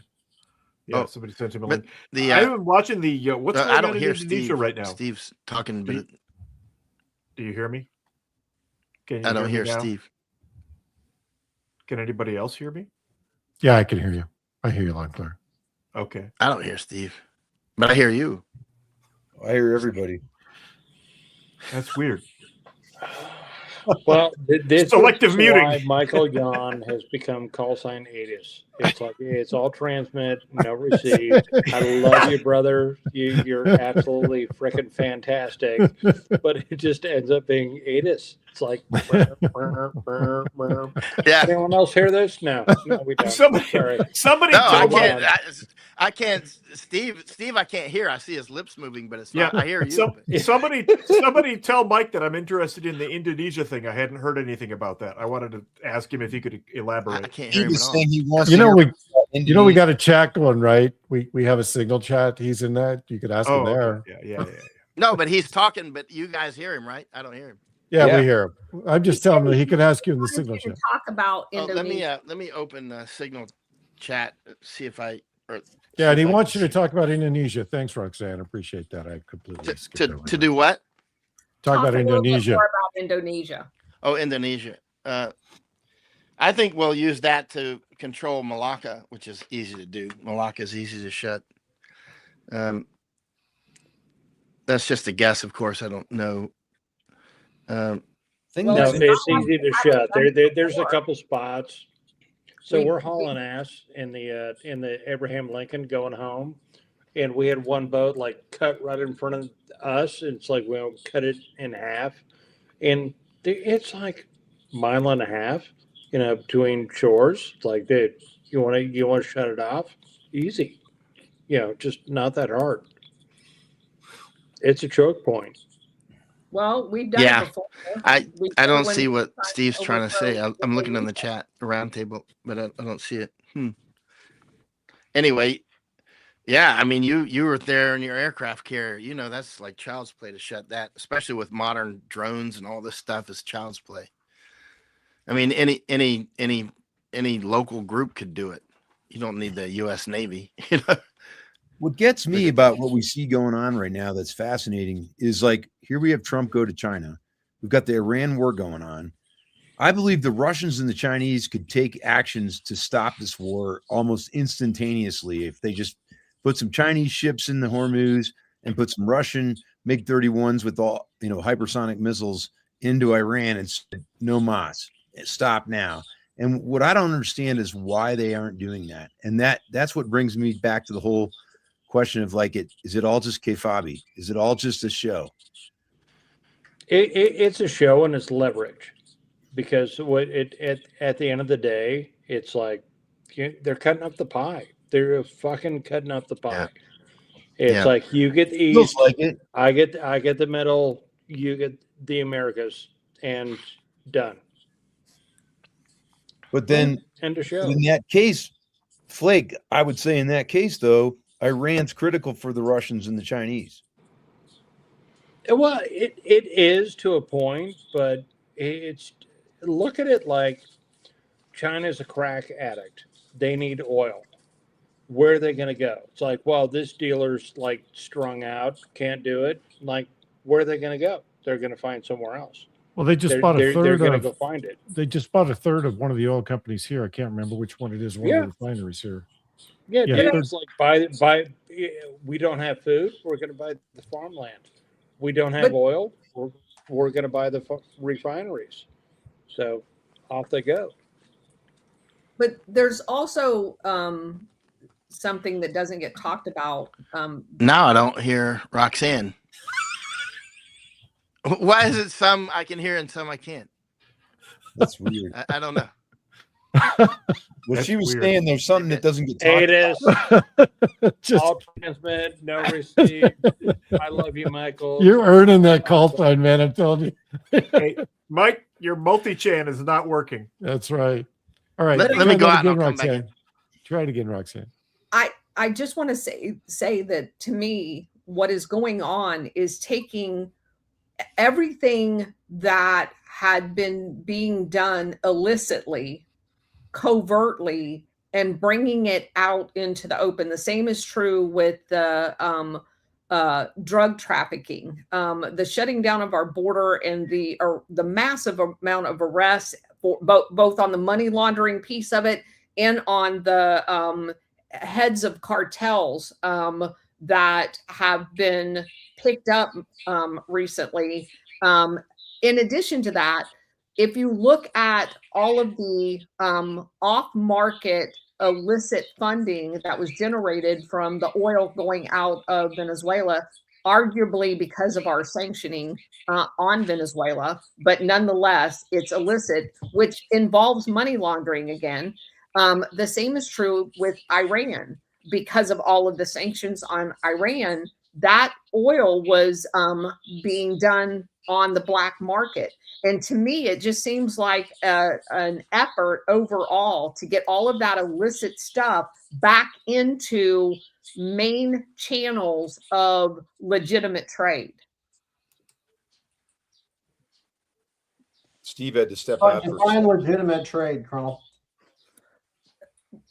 The stuff that's done on the open market, where you can actually track the monetary pieces of that, because in every one of these operations that involve illicit funding, it goes to covert operations. And if you eliminate all of that illicit funding, that piece of it dries up as well, because they cannot fund it in an open, overt manner, especially now that USAID and all of these other money laundering operations are being closed at the same time. Well, the oil transfer, like in Iran, a lot of it is ran through the UAE through front companies. Correct. So if you establish a bunch of facades in the UAE to route Iranian oil, say to China, for example, at a significant discount, that's intake money that's trickling into this nefarious system. Nobody knows where it is. But then on the back end, there's no control mechanism, since that would ostensibly be considered a legitimate business enterprise through the UAE, that the Chinese wouldn't then back end money back into, in the Iranians through Turkish gold, through whatever means. So that's why I don't understand the construct of legitimate. Well, most of the money that is going into or exchanging hands in the UAE, just keep in mind, the UAE is the country that was behind the bank called BCCI, which was one of the largest money laundering banks in the world. The UAE, any transaction that goes through the UAE is not necessarily, because it's done through front entities that are not in the FinCEN or the global monetary market on an overt structure, can be then channeled for covert operations. And if you go back and you look at the banks that have played this role, a lot of them function around the UAE, as a matter of fact, especially in the Middle East scenario. And so you can't track that money. That was true with BCCI. That was true with the CIA's Castle Bank. It was true with the Nugent Hand Bank in Australia. And so I just see an effort to try to get all of this black covert funding into the light so that there's legitimate trade, and that cuts off the funding source for covert operations. Covert operations of our enemies, not our own covert operations. No, so, our own too. The ones the CIA runs off book. Yeah. To kind of pin onto that. So 2-6, you were talking about the railway to China. I did a little bit of analysis on that because I predicted that the Iranians they're gonna fold within 60 days, and that was like 15 days ago. This is crushing them, keeping the Gulf shut, constraining the traffic. And so then the question was road, rail, pipeline. How are they going to get their oil out? And then the question was, well, they'll use rails. So I did a quick little analysis on here. So one tanker holds a massive amount of oil, like 614 barrels of oil. And in order to get one tanker of oil from Iran to China, you would need 280 rail cars, or you need 25 to 30 full 100 car long trains to move that oil to China. And then you gotta move the rail cars back, right? And they can send them stuff back, but they're sending fleets of tankers out of the Gulf, every week, right? They're filling them up and they're going out. So to try to offset that with this, rail capability, I believe they're going to build a lot more rail and pipeline capability into Pakistan, into China, into the Caspian Sea, because they've already seen this. They've already been stung by embargoes in the past. And that's why they started to try to develop their own gasoline production facilities in Iran. But they don't have the capacity to service the Chinese need for oil. So it's going to be a prioritization exercise, like we're going to use this oil for aircraft, or we're going to for industry or for the government, but they don't have enough capacity to push through non-Gulf means enough oil to service the needs of China or the financial interests of Iran. And we've had a discussion on whether it was the Iranians or whether it was a Mossad that attacked the UAE, because then the UAE was pissed. They're like, these Iranians attacked us, fuck you guys.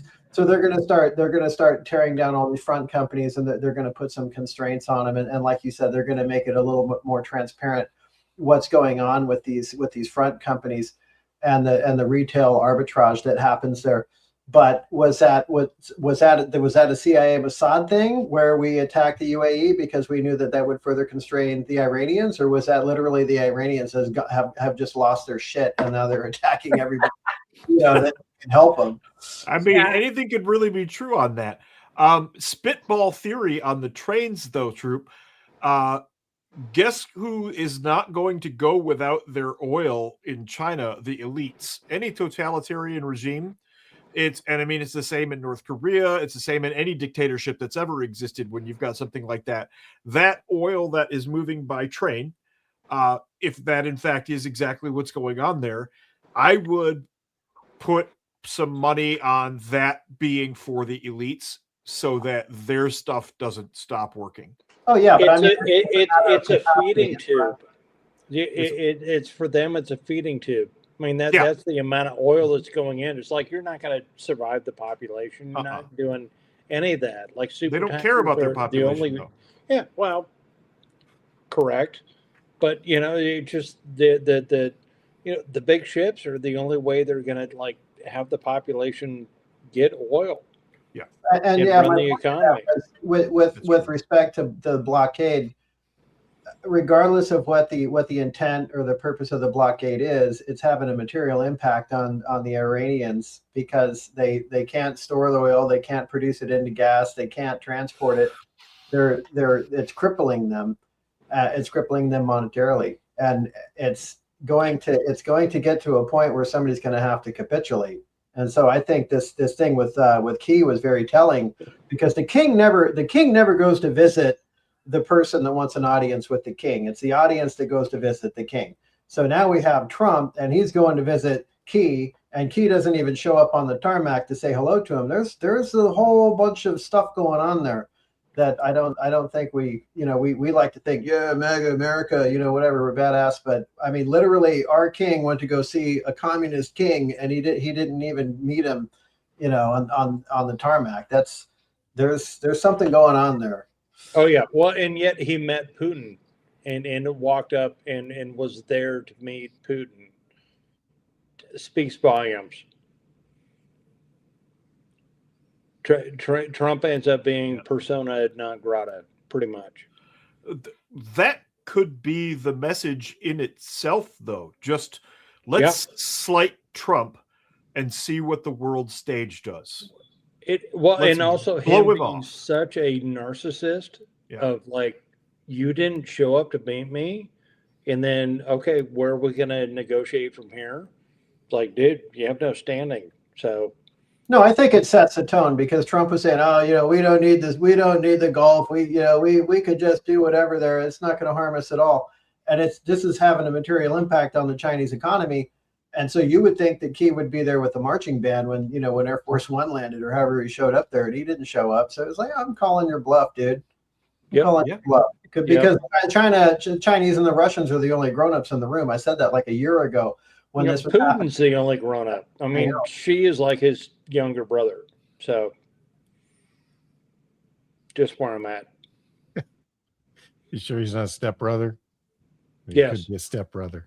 Well, it could be. Just whatever the analogy is. But I did order my Tamahagane katana from Japan before all of this, because I knew it was going to be inaccessible to me before, after all the shit hit the fan. If Putin and Xi make a bunk bed, together in a room, and it collapses, that'll solve the deal right there. Well, I think that the proof's going to be in the pudding. It's going to be in what deals come out of this trip, if any, and how soon. I think the rhetoric was interesting, right? The rhetoric, normally I don't pay attention to it, but some of the things that came out of it, like the 9 points that China made, definitively said that, Iran can't have nuclear weapons. That's a huge concession, right? It didn't say they couldn't have fissionable material. It didn't say they couldn't refine fissionable material. It said they couldn't have nuclear weapons, which is with the Chinese, you have to watch exactly what their statements are. It's like the Russians, right? Yeah. When we did the start inspection stuff, I mean, the language was so excruciatingly painful, but I understood why. Because we would go over there, they would put us in buildings that literally were falling apart, and they, Russian ingenuity, wrap the building with the wire. You could see outside to the freezing cold tundra in Siberia. They'd come over to our bases, steal everything in the room, remote controls, everything. They stole everything. So we had to be very detailed about exactly what we wrote into the treaty, so they would follow it to the letter of the law. I mean, and it's if you've never been to IMARC, which is the boneyard, if you've never been down there, if you go down to IMARC, B-52s are literally sliced up and laid very neatly in one big pile. Yeah. That's from the start inspection. That's from the start treaties. because Yes. part of the START treaty said we will destroy this number of B-52s. This is how we'll do it. So part of the verification process, which again, excruciatingly detailed, read all of it. It's like a bad novel. And we literally stacked it, and they would come out and literally they would go through every piece, like literally every piece. So the Chinese are exactly the same way. Whatever language we write into the deal, it has to be excruciatingly detailed so that we know exactly what the parameters of the deal are, and we know exactly where they can cheat, because they are going to cheat. They're going to, like, reflagging tankers, so they don't have to pay any of the conversions or tariffs or anything else. That's Chinese. That's 100% CCP. So I would not be surprised to see some deal come out of this where they get over again. The one I'm concerned about, the one that really sticks in my craw, and I don't even know if it's true. So let me just start with that. I don't know if it's true, but it's being reported that Trump's thinking about letting them invest $100 million or $100 trillion in farming, in oil production, and something else. I don't know if that's true or not. Can I step back on that? I have a question for Colonel Watkins as far as the START 2 treaty of the satellite flyovers of the demilled B-52s, the Russian strategic bombers. When we supported that op in Ukraine to attack the Russian strategic bomber fleet on the ground, was it last year or the year before? I mean, that was unprecedented espionage, but that I would think would have ended any agreement that we had with the Russians as far as how many aircraft they maintain, how many they build, because we've just completely obviated that treaty. We blew up their strategic bombers on the ground. That they we both agreed to keep our bombers out in the open so that they could be inspected. So I just wondered what your thoughts were on that. So interesting question.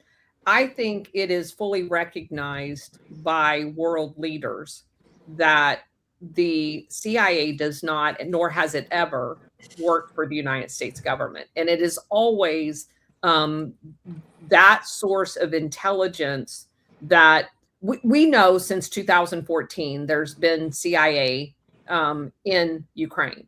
It was reported about 2 years ago on the front page of the New York Times that in the immediate aftermath of the Maidan coup, the CIA had set up over 20 covert sites along, not on the Russian border, along the Donbass region.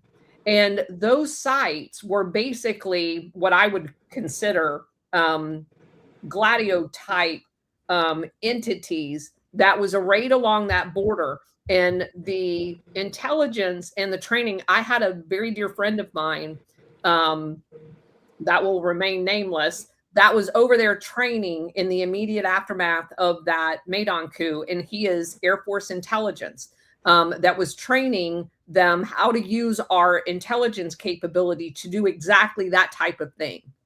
So I'm very familiar with what we have provided.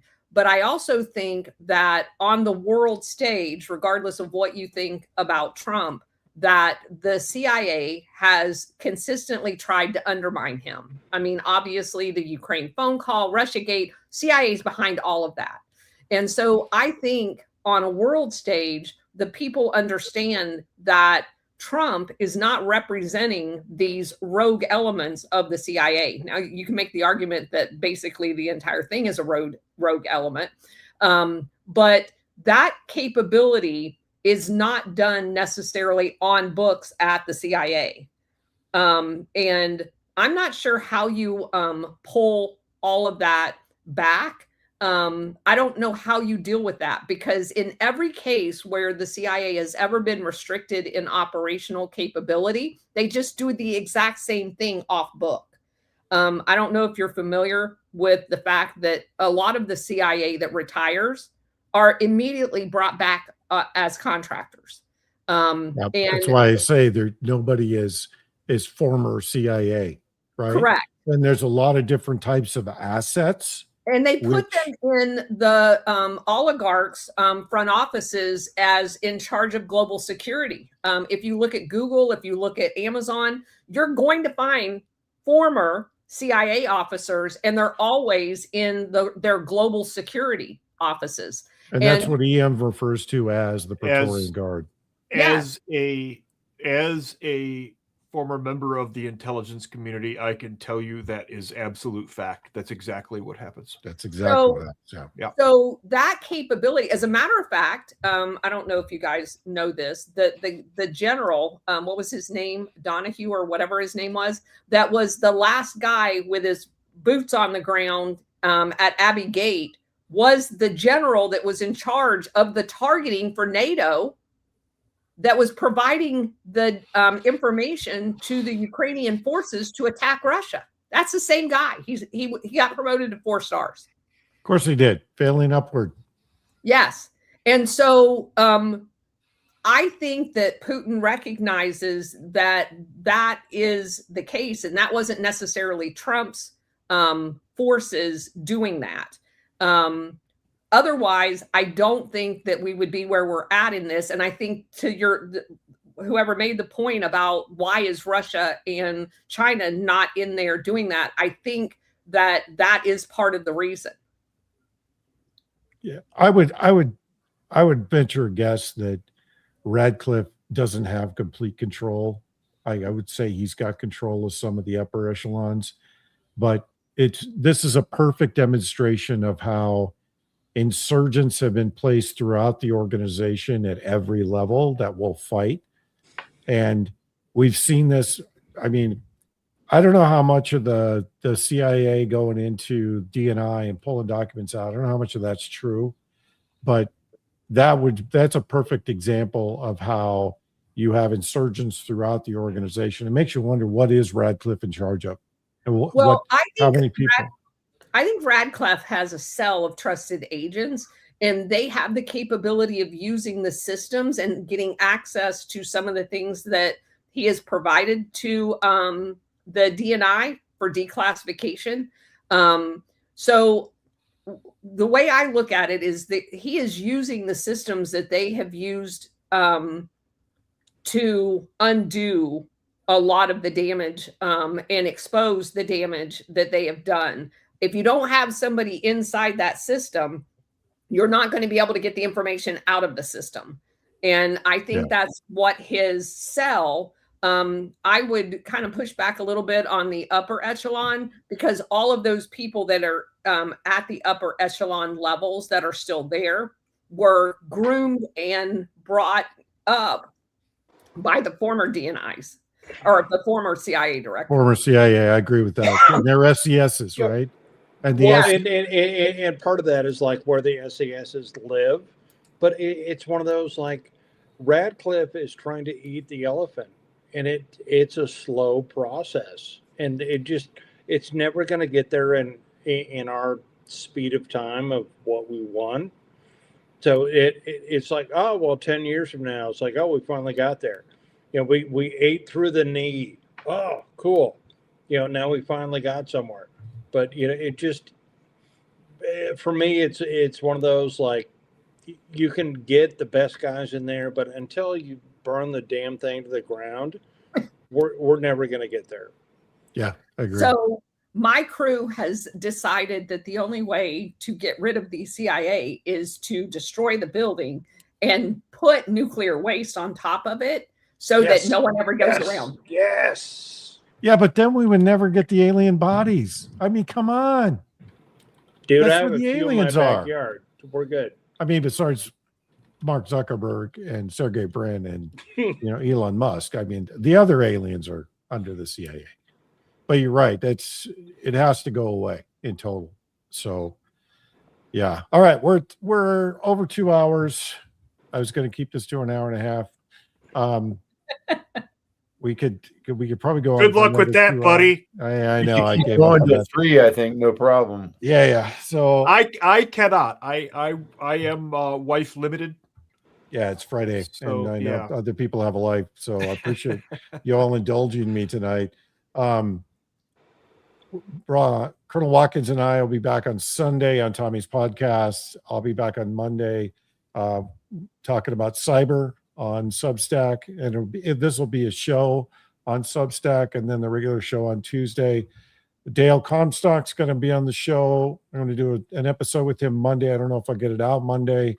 And then I'm going to do with Lieutenant Colonel Bernie Flowers, who is running for Senate in Maryland. He's going to be on Tuesday. So the regular Tuesday show will be with Colonel Flowers. And then we'll be back next Thursday with the Roundtable. And be careful, Michael. I may just come and see you. So anyway, thanks, Mike, everyone. Mike, I left you a couple of things in the chat. Yeah, check the private. There's a private chat button. Check that. Anyway, we'll be back next week. God bless everyone. One team, one fight. What? One team, one fight.